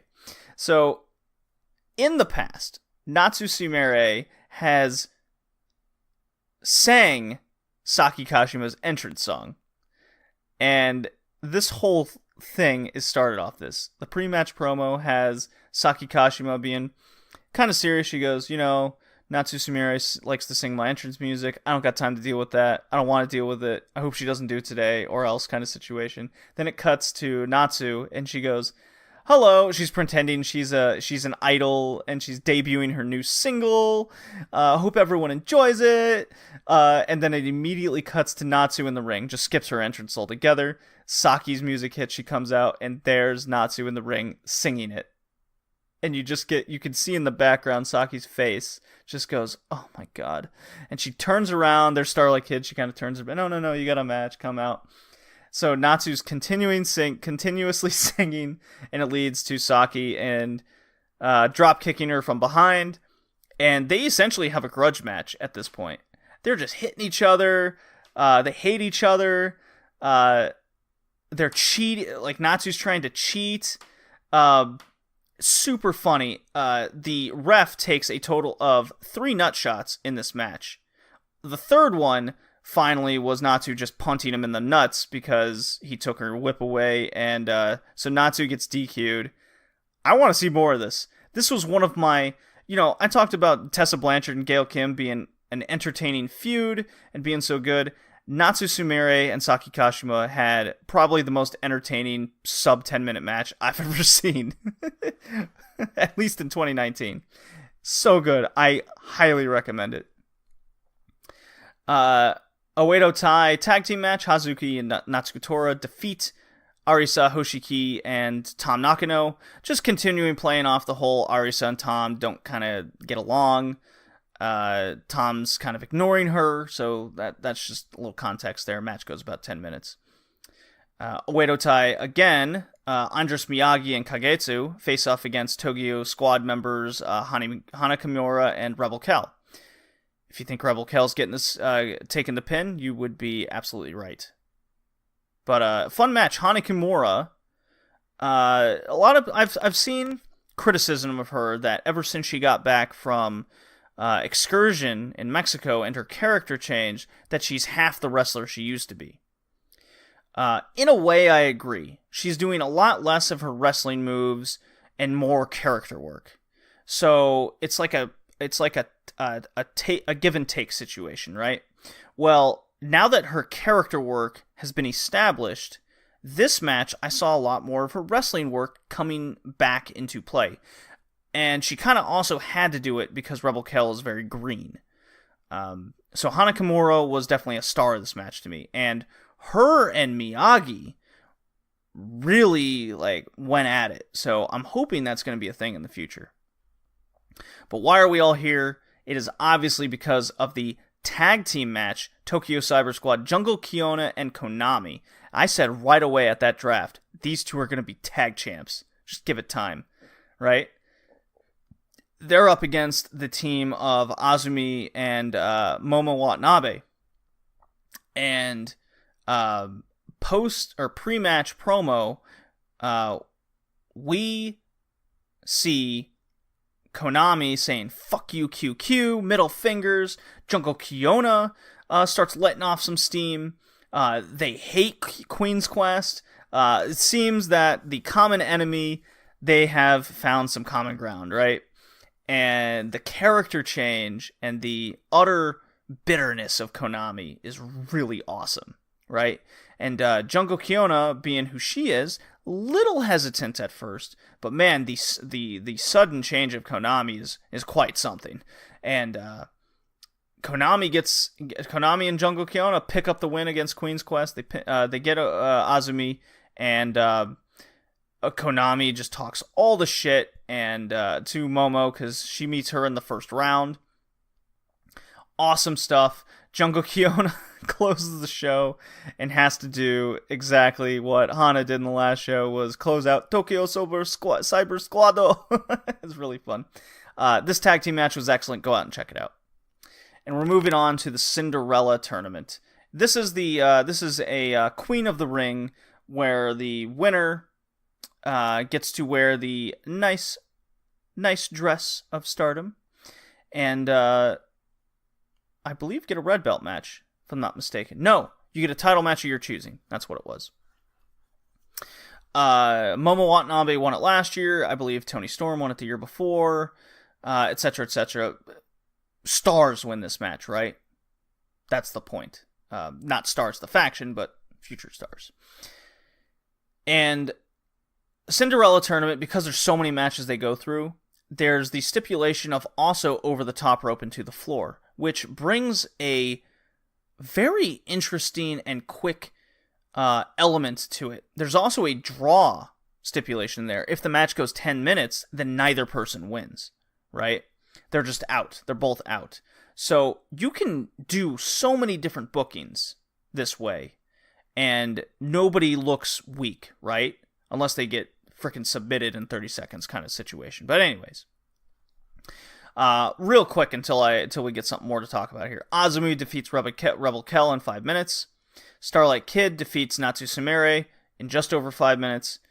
Hazuki defeats B. Priestley in 4 minutes, going over the top rope. I think this was a botch. Not sure if it was a botch. Maybe B. Priestley maybe this went exactly how it was. But the point was, B. Priestley had Hazuki on her shoulders, and then they both go over the top rope. And it appears that Priestley was supposed to hold on to the rope, and Hazuki was supposed to go out. But it ended up, even the announcer said the wrong winning name, right? But Hazuki ends up winning. So little confusion there, but hopefully the booking wasn't supposed to have B. Priestley win this whole thing, and then they had to kind of play an audible, but we'll see. Arisa Hoshiki defeats Saki Kashima in 5 minutes. Hani Kimura defeats Miyagi in 6.5 minutes, which was a very cool-looking match. Hani Kimura has this goofy little mind trick with Andras Miyagi where they do the repetitive bow real hard, and that gets into Miyagi's head, so I guess Miyagi carrying over her Sendai character quite well, you might say. Kagetsu and Tam Nakano have, in my opinion, the second best match of the tournament, and that's they go to a 10-minute draw in the first round. So this knocks out your champion, and with the past and feud and how Tam Nakano is with Kagetsu, I love this match and I love this booking because your champion still looks strong and it makes Tam Nakano look legit, at least a little bit more, right? Pretty cool stuff here. Natsuko Tora defeats Jungle Kiona clean in just under 8 minutes. Was not expecting that, especially in the first round. So Kiona takes another loss. I'm very curious where this is heading. It kind of furthers the point that Jungle Kiona has a lot more groundwork to lay for herself in order to get back to the top. So she's in full start over mode. And putting over Tora as kind of this new character in Oedo Tai, I kind of like this booking in the end. You know, I'm very sad that one of my favorite women's wrestlers on the planet, Jungle Kiona, lost in the first round. But I see the point to the booking. Then we get Konami against Momo Watanabe in kind of the final first round match. This match goes 3 seconds under 5 minutes, and Konami tricks Momo Watanabe, and Momo eliminates herself, and Konami with the big top rope middle finger, fuck you Momo, just so good, fuck you QQ. Very good booking here. I love it. Brings so much more legitimate threat of what Konami is going to bring to the future of Stardom. Our first quarterfinal match is nothing special. It's everything that a high-speed match would be. It's Starlight Kid defeating Hazuki in just over a minute. Konami defeats Azumi in just over 3.5 minutes. Natsuko Tora defeats Hana Kimura. Not expecting that either. I was expecting Hana Kimura to win, or at least go one further. But Natsuko Tora wins, I believe, an apron battle at 7 minutes and knocks Hana off. So that's that believable anybody can win element when there's eliminations like that. So because Tam Nakano and Kagetsu went to the limit draw, Arisa ended up getting a bye. So she's well rested at this point. She faces off against Natsuko and beats her in about 6 minutes. Pretty good match, actually. You can, over the months since Arisa's return, you could definitely see the ring rust going away, right? She's just not a very interesting character, but she's definitely proving herself in the ring. Konami defeats Starlight Kid in another kind of high-speed title match. That went about 3 minutes, and then so we go on to the finals, and it was a kick-out fest. It went over 10 minutes. It was the second longest match of the show, and I was all about Konami going into this. I thought she, with the new character, with her winning the tag match, her beating Momo in the first round, submitting everybody after that, I forgot to mention that after she submitted Azumi and kayfabe breaking her arm, Kagetsu, because she wasn't able to get Azumi in a Oedo Tai, she was wearing an Azumi t-shirt with her face on it and jumps in the ring to console Azumi, and all of Queen's Quest like push her off and make her they're like holding her back. It was pretty funny. It was hysterical, actually. Anyways, I thought this was Konami's time. I thought this was going to be the building of a new star, but I have forgotten that Konami has just been through one more match than Arisa. And Arisa is kind of the new hotness right now. I can't think of a time she's truly lost in Stardom. And sure enough, she wins with the crazy kick and pulling off her awkward top rope splash. Top rope turnaround splash. Still has some work to do. I do like her variation of a Death Valley driver, though. It's like a Death Valley driver power slam, which sets up her little top rope splash. I definitely prefer her kick over anything else, because that's her gimmick, right? She knows the Brazilian Jiu-Jitsu, so her kicks should be more effective. Anyways, Stardom knocked it out of the park. I had a great time watching the Cinderella tournament. It's really fun. I'm loving Tokyo Cyber Squad. It's the dumbest name ever, but it's fucking over. And I love the people in it. Hana Kimura, Konami, and Kiona. Viva la revolution. Let's all join. Alright, let's move on to some New Japan Pro Wrestling finally.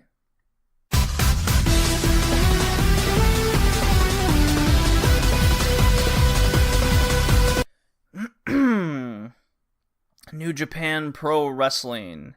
What has happened? Well, we had the road to Dontaku and Dotaku itself. We're taking that speed train all the way through the tunnel to the end game. So, I do want to start out with Sengoku Lord, which had two matches. One was the U.S. title match of Juice Robinson versus Bad Luck Fale. This had that old school simplistic NWA US title feel to it. The whole purpose of it was Juice was coming up against a bigger opponent. Fale was working his back and punishing him. So Juice's objective was to beat him and power slam him. Fale simply saying, how are you going to beat me when you have a broken back? And the entire match played off of working Juice's back, and Juice trying to overcome it, and he eventually does. Simple as that, and it was very effective. And I must say, Fale is looking very good these days. You can tell he's dropped a lot of weight, and he's much more mobile than he used to be recently. And Juice Robinson is still very over with the crowd. It's a match like this is getting him back on the right track after his abysmal New Japan Cup booking of him losing to Chase Owens and then nothing after that, right? Okay, he beat Chase Owens. Big deal, right? It is important to note that there was a creepy video of a dude with a leather jacket and a UK flag in a bar with a knife watching the Juice match post, right? This was on the road to Dontaku. And Juice is kind of freaked out. And I wonder who that is. There is rumors that it's going to be Chris Brooks or Mark Haskins. Mark Haskins pissed off in Lifeblood, perhaps. Chris Brooks, Schadenfreude, my man. It's definitely someone from the UK, it seems. Could be a swerve, who knows. Very excited for that prospect.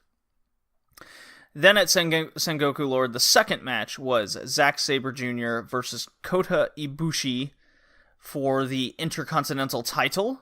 IWGP Intercontinental title. And this was amazing. Amazing. I had to change my pants at least a couple times. This is like these matches that occur when people have the audacity to say Zack Sabre Jr. is an acquired taste. It's not. He's not. He's a good seller.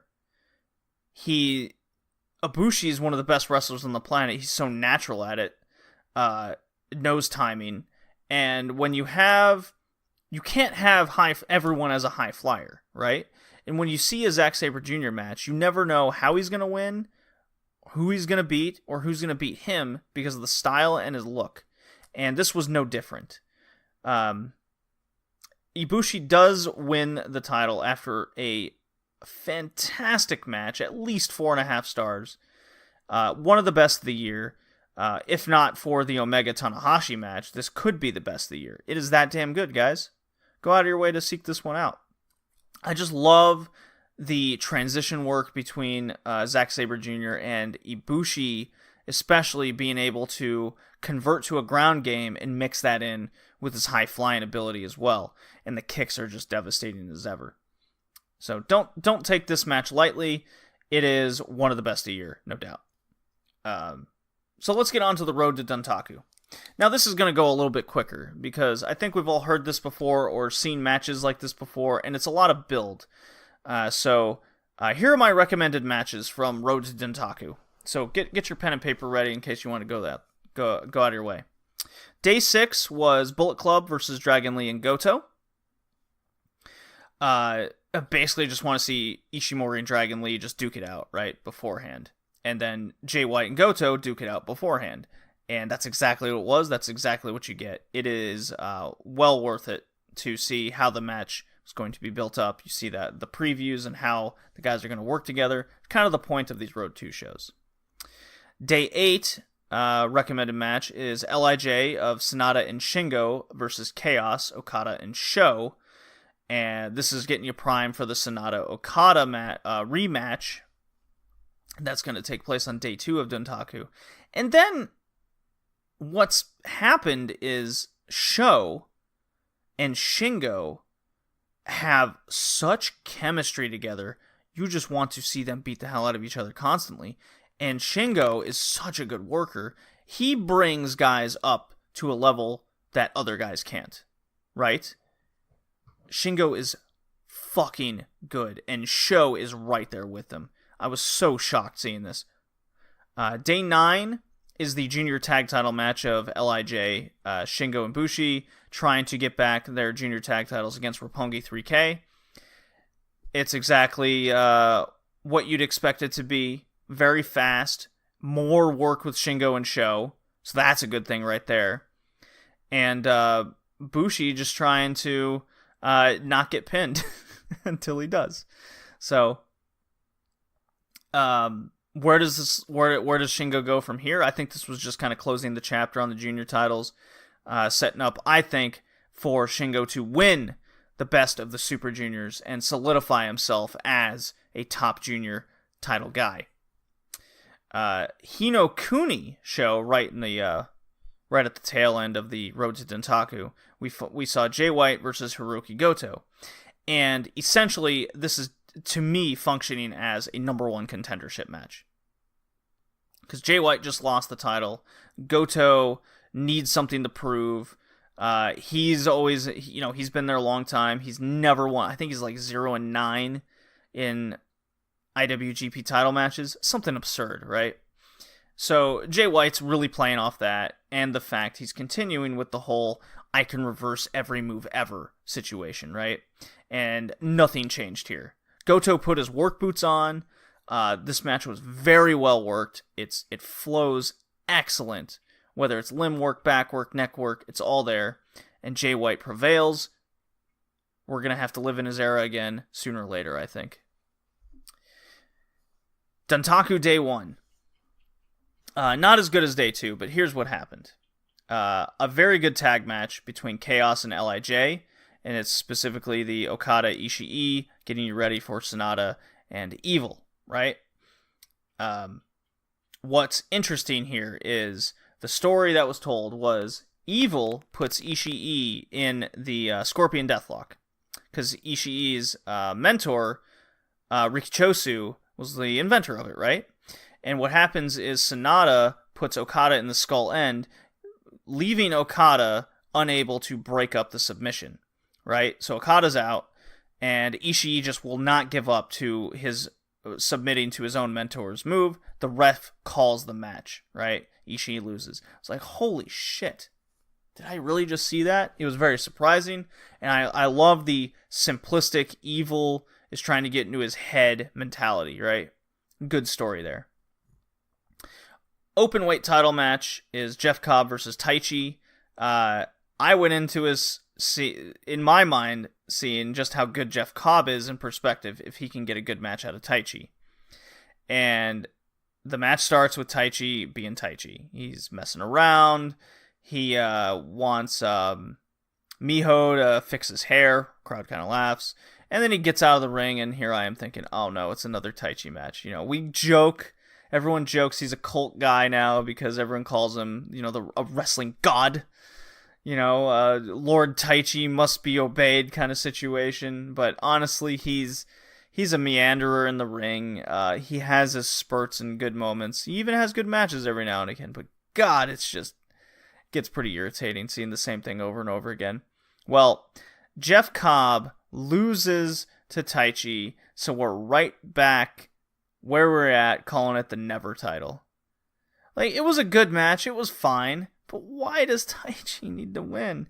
And then I just read later that Jeff Cobb lost the Ring of Honor TV title. What the fuck? I don't get it. Oh, it must have something to do with this whole Lucha Underground cease and desist thing. It has to. I don't think Jeff Cobb should have won. It's a very perplexing thing. Anyways, Dragon Lee successfully defends the junior title against Ishimori. And someone didn't die in this match, so there's a success right there. Very strange how the crowd just took so long to get into this match, right? And I was thinking about it, and this is why the junior title gets treated the way it does. The people in Japan treat it as a lesser title. And I think that's why a lot of these promos from guys like Skrull, Ospreay, want to bring the junior title up to a higher level. But the crowd doesn't get into it. Even with guys like Dragon Lee and Ishimori just tearing the house down in this match with knees and Hurricane Ranas and reverse Ranas and just doing athletic maneuvers that no one else can do and telling a story on top of it. And it just takes it's almost like 205 Live, to be honest. It's not that dead. But the comparison's there to be made. It was very cool, though. I love this match. If the crowd was into it more, I definitely would put it higher. But the crowd being dead most of the time just kind of killed my perspective on it. It really did.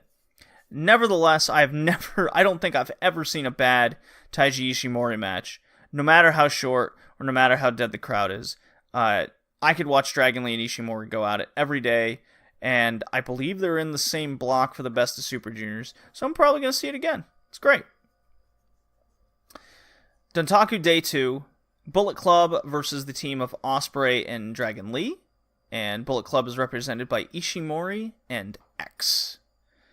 And after all the vignettes we saw during the New Japan Cup of presumably El Phantasmo coming over from RPW, yes, ELP is revealed to be X, and this was a showcase of a match of everyone putting ELP over.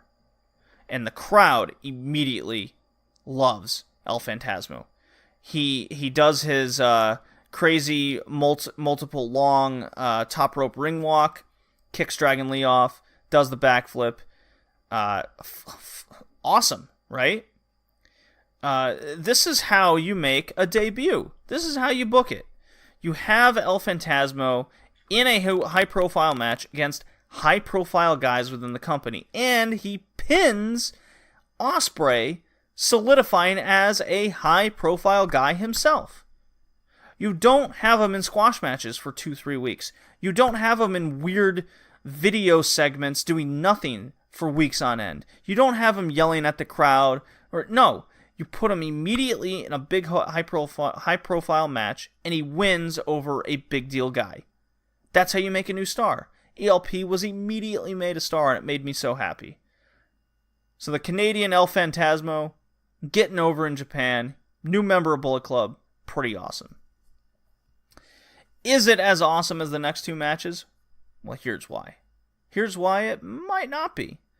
Evil versus Ishii also could be argued as a number one contender title match, just like the White Goto match was. Evil Ishii beat the hell out of each other for over 20 minutes, and it was utterly fantastic. This is... I loved Evil in this match most of all. His maneuvers were very convincing from start to finish, and Ishii, being who he is with his occasional no-sell, there was one moment in the match where his no-sell I just didn't buy. It was almost like Chris Dickinson level, where he takes a 30-second suplex and then he just gets up afterwards. It's kind of like that. Then he does it a second time in the match, and I bought it much more that time, right? Because then it's one last effort, and then they go down situation. But Evil tries the Scorpion Deathlock again on Ishii. You think Ishii's not going to make the ropes again. He does. Ishii hits the Brainbuster for the win. Kind of a good little swerve booking there. So is Ishii now primed to face Jay White? Is he going to get a future title match and actually win? I don't know. I'm pretty sure Jay White's in it first, though. Great match. Go out of your way to watch it. Now we got the IWGP title, Okada versus Sonata. They went about 38 minutes. I would say start watching this at the 30-minute mark. I did like this match, but it was a lot of reversal sequences and being very slow. It was very old school with the whole they're playing into exhaustion role. And that's what made the last 8 minutes so good, because the story had to be told to get to that point, right? And I really, really, really liked the ending sequence where Sonata, who's lost to Okada, I think 6 or 7 times now, straight, never beaten him. Sonata has Okada in the skull end finally, after so many reversals. Ref puts Okada's hand up for 1, 2, and instead of 3, Sonata breaks the hold, being a goof, because you could watch it and be like, no, why would you do that? Goes for the moonsault, knees up, Okada, Rainmaker, bang. And he only hit 1 Rainmaker. I hope I'm recalling this correctly. And Sonata loses for the, let's call it, 8th time. So the story here is Sonata had him, but he messed up, right? Just like he messed up last time in the New Japan Cup. Very similar situation. Sonata's a fool. I think this is a story for Sonata to beat Okada in the G1. Totally see it. If New Japan are not fools, then these two, the New Japan Cup finals, and losing this IWGP title match to Okada, if they do nothing with trying to make Sonata a star after all this, then what was it for? That's what I will be probably most irked about than anything else. Sonata can be at the top of the card now. He did shave the beard and change his hair. I really appreciate it. Handsome guy. Thumbs up. He needs that push. He needs a big singles title win. I would say the IC title, or immediately take that openweight title off Taichi. But they're part of the yeah. So something like that. Do it. That's my take. So Dontaku was very successful. Came and went like a flash of lightning. I'm looking forward to the Best of Super Juniors. That's going to be a lot to keep up with. I'll do my best, that's for sure. With that, on to WCW, shall we, guys?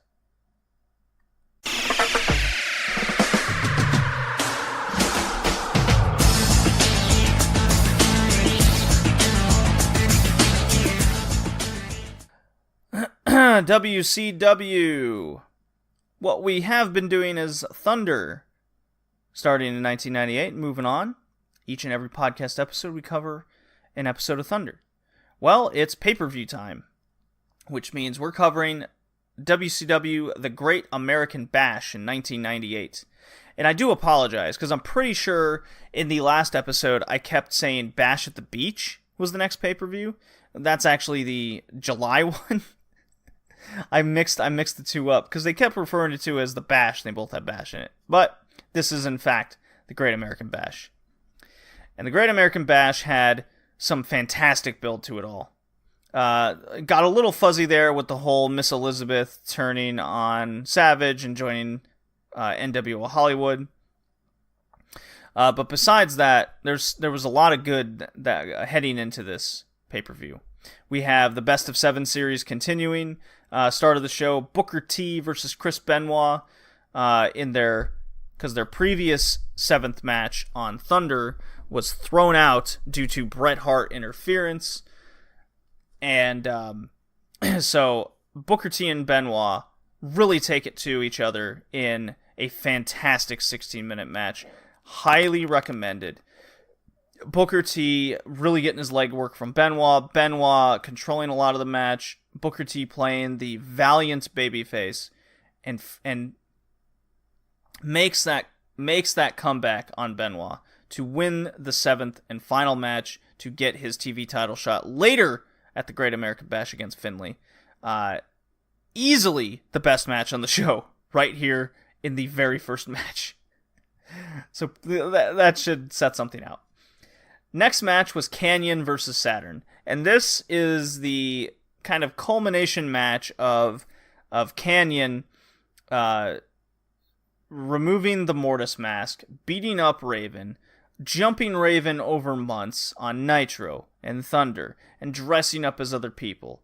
And Saturn fighting with Raven, saying he's not a goon. Raven will fight for him, or Saturn will fight for himself, and if Raven calls him a friend, then he'll fight for his friend situation. Kanyon, and I'm not a big Perry Saturn fan by any means, but I have loved this feud quite a lot. I have loved this whole Kanyon, anytime, anywhere, anyone situation booking, especially how it flowed so seemingly out of the whole DDP Raven feud, which I also loved. So Kanyon and Saturn go have a good match, and where this takes a turn is all of a sudden there are two people dressed as Mortis that meander to the ring, and then they start fighting each other, and the crowd dies, and you don't know what's going on, and then Saturn gets distracted, and then Kanyon wins, and then one of the Mortis gets taken out, and then a Mortis follows Kanyon. And then that Mortis DDT's Kanyon. And then you go, oh, I see what's happening here. But it still doesn't make sense. Mortis mask comes off. It's revealed to be Raven in disguise. Oh, the tables have turned. Okay. Why were there two of them again? So, Raven gets in the ring, gets on the mic, and he calls Saturn basically a loser. You couldn't even beat him. And the flock beat down Saturn. Eventually, Saturn makes a comeback and chases him off. So, we're looking at Raven versus Saturn feud going forward. What do you do with Kanyon now is a bigger question, because he hasn't faced Raven yet. But it almost seems like Raven's moving on to something else. It's the end of this made sense, but it made no sense at the same time. I did like the match up until that point. It's very... You'll see where I'm going after I mention at the end of the show here.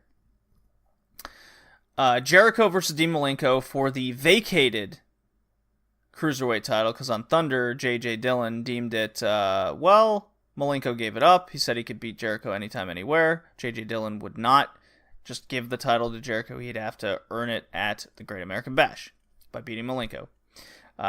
Important to note that Jericho is wearing tights that say 1004. This references his famous 1004 moves list promo from the March 30th episode of Nitro. I wish we would have mentioned that, but we were covering Thunder at the time.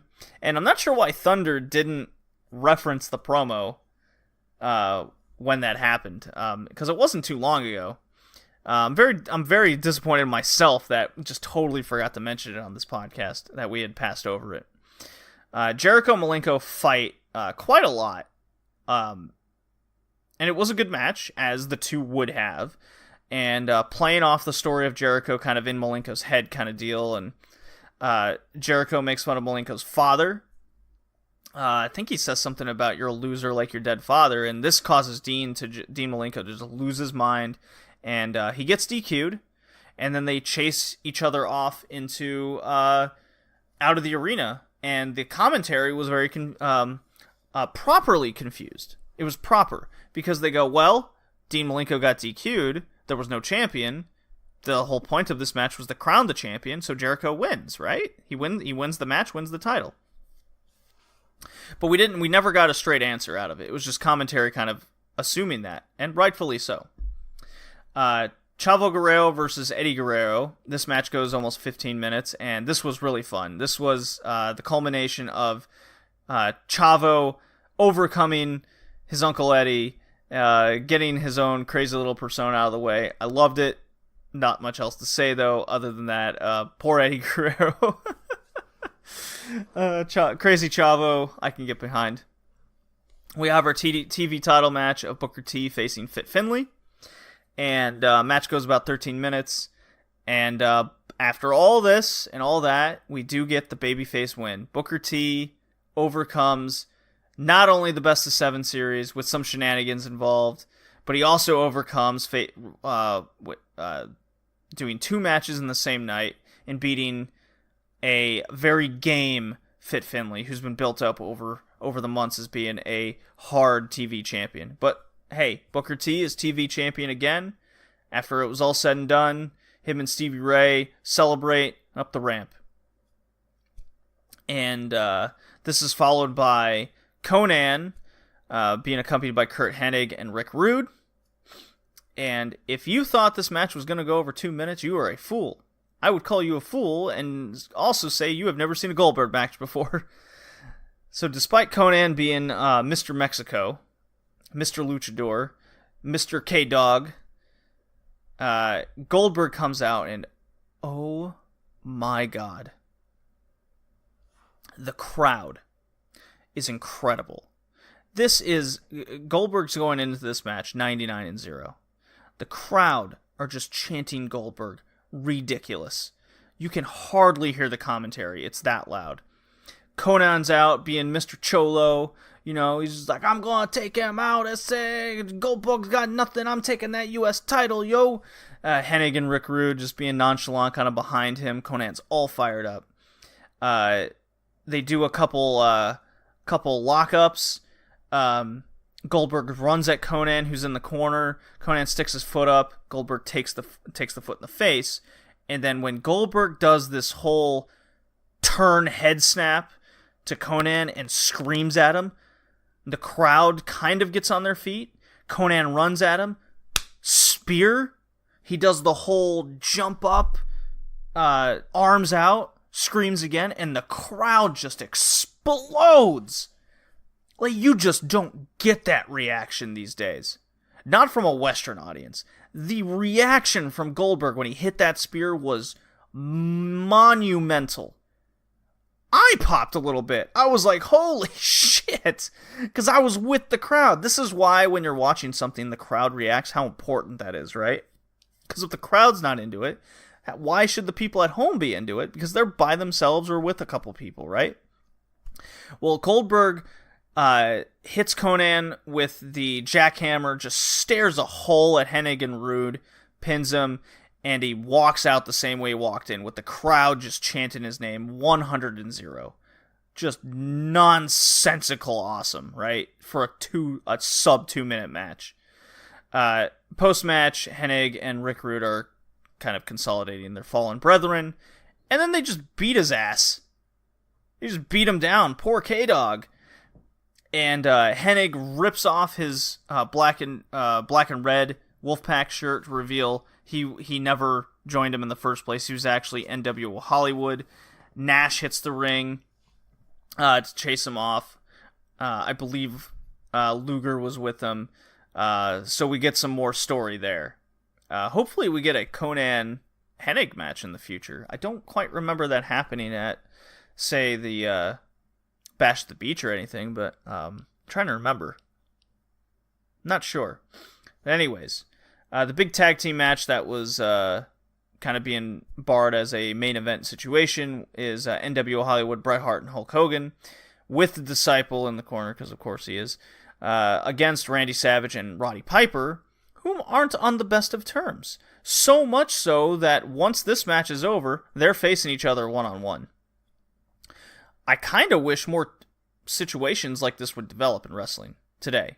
I found this very fascinating. After some miscommunication and some shenanigans by NWO Hollywood, as they do, they defeat Savage and Piper, in which Savage's legs were worked pretty bad. He sold the knee quite well, and so Piper and Savage lose after all that, proving that their inability to get along got the best of them. And so then they have a match, and because Savage's legs were basically thrashed, Piper makes short work on him, and he wins in just over a minute. So I think it was a good story being told here. You know, it wasn't the best match in the world, even with Hart and Savage and Piper. It's too much Hogan, too much Disciple. You know, what do you expect from out of those guys? And then we get to our main event, where it's the WCW World Tag Team Title winner match, in which the winner not only gets the tag titles, but they also choose a new partner. And this is the story of Sting and Giant winning the tag titles, and they don't want to be partners because Giant's in NWO and Sting's in Wolfpack. The Giant could not give a shit about Sting anymore. He comes out with a cigarette in his mouth, he lights it up, he blows the smoke in Sting's face on the intro and in the middle of the ring. They have a short TV type match. I guess Giant just couldn't work as well as they expected, or they didn't trust him. It seemed like the show was really pressed for time at this point, especially after, say, the Benoit match, the Jericho match being as long as it was, and the two almost 15-minute matches of Eddie Guerrero and Booker T. They had to really get through a lot of the rest of the card, and regardless, Sting ends up winning off of a kind of a rebound second turnbuckle rope Stinger Death Drop. And so there you go. Sting, we'll find out on Nitro who Sting chooses as his partner. And overall, a Great American Bash was an okay show. The first half was definitely much stronger than the second. But I can't say I didn't hate the second half. There was just that weird double mortis situation. Oh, I totally forgot to mention there was this weird mid-match of Juventud Guerrero against Reese. And they even showed this, 3-minute video package with no words. It was just, Latino music playing over Juventud looking like a pretty Mexican guy. And then he overcame Reese and wins because Van Hammer got involved and helped him out. So I guess there's the thing. That was a really strange moment.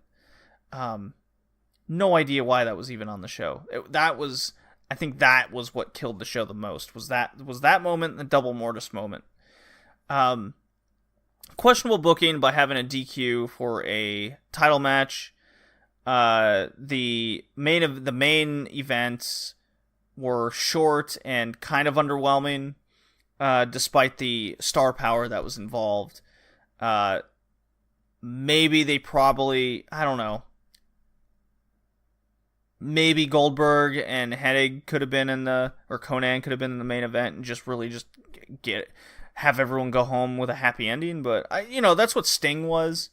Crowd seemed to be into it. I didn't hate the show. I liked it. Everything except Sold Out was it Sold Out? I think it was Sold Out with that terrible cage match ending with Savage and Hogan. That was god awful. So this is what I'm gonna do here. We are midway through 1998, right? We're going into the middle of June. Now that the NWO Wolfpack is in full swing, now that the Chavo Eddie situation is where it's at. Now that we have Chris Kanyon and the Flock infighting, this is, by memory, I believe, where WCW starts going downhill. And downhill in a hurry. Because I know at Bash at the Beach, that's where it was Carl Malone and Dennis Rodman in the tag match. I believe in the main event. Now it was, I lost my mind for it because I'm a huge Utah Jazz fan. I hated the Chicago Bulls. But I'm almost positive this is where WCW starts going full nosedive. So, I've liked Thunder to a point. But now I think I have to start watching Nitro. I'll still watch Thunder, and if something significant happens over on it, then, I'll cover it, maybe, right? Thunder's the B show, let's face it. It always seems to end the same way, right? There's never really too much story being told there. It's all being told on Nitro. So, where this starts going batshit crazy is on Nitro. And I have to relive it. And I want you guys to relive me and my thoughts going through it all. Because I loved WCW. Hell, I love it so much. I'm talking about Mid-Atlantic Championship Wrestling and NWA Spotlight stuff, right? And the progression of it just getting so weird and wild, I think can't be missed. So I'm going to start covering Nitro from here on out. With that being said, where would I leave off without mentioning Retro Twitch? If you like retro gaming, just anything retro, go check out Retro Twitch, RetroTwitch.com on Twitter. Join the Discord and talk retro with us. Then there's also the Anime Radicals, a nice conglomeration podcast group. Come together, very ambitious journeys. Go check out Anime Radicals as well. And now, the wrestler rankings.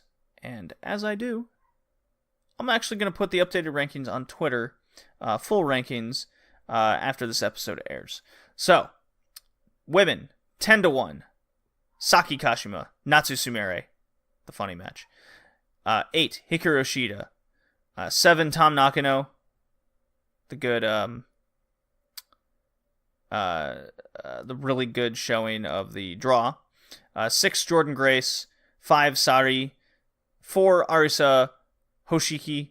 3, Konami. Yes, I am giving Konami more points over the winner of the Cinderella tournament. She's had more character work and won more matches. 2, Gail Kim. 1, Tessa Blanchard. I hope everyone agrees. And then the top 15 of the men's. 15, Bad Luck Fale. 14, Goto. 13, Jay White. 12, Sonata. 11, Juice Robinson. 10, Naoya Nomura from All Japan. So I am giving some recognition here. 9, Yuji Okabayashi. 8, Ishimori. 7, Dragon Lee. 6, Okada. It's fucking Okada. Like, Jesus. Even in boring matches, he's amazing. It wasn't even boring. That's what people say. 5, Ishii. 4, Evil. 3, Zack Sabre Jr. 2, Kota Ibushi. And 1, I don't think it should be a surprise. It's the winner of the All Japan Champion Carnival. The Triple Crown champion himself, Kento Miyahara. So, I'm also going to do something for the All Japan guys, because it was a month-long tournament. And just because I covered this on one podcast episode, and I should have done 2, I'm going to give an extra 5 points to the All Japan guys that made this list. Right? So I hope people don't mind on that. It's just kind of like a makeup period, because of what happened and how many matches they did, and they were all high profile, kind of really good wrestling matches. So that does it for episode 30, titled Cinderella in Dontaku, of the Red Leaf Retrocast WrestleCast edition, and I'll see you next time.